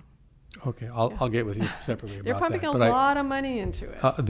It's billions. Huge. They're gonna pump into this, and they're gonna leapfrog what we've been talking about, these level 2 chargers. They're just gonna jump right over that and go to fast chargers. And I don't know if that's going to leave us in the dust that have put any level 2s in.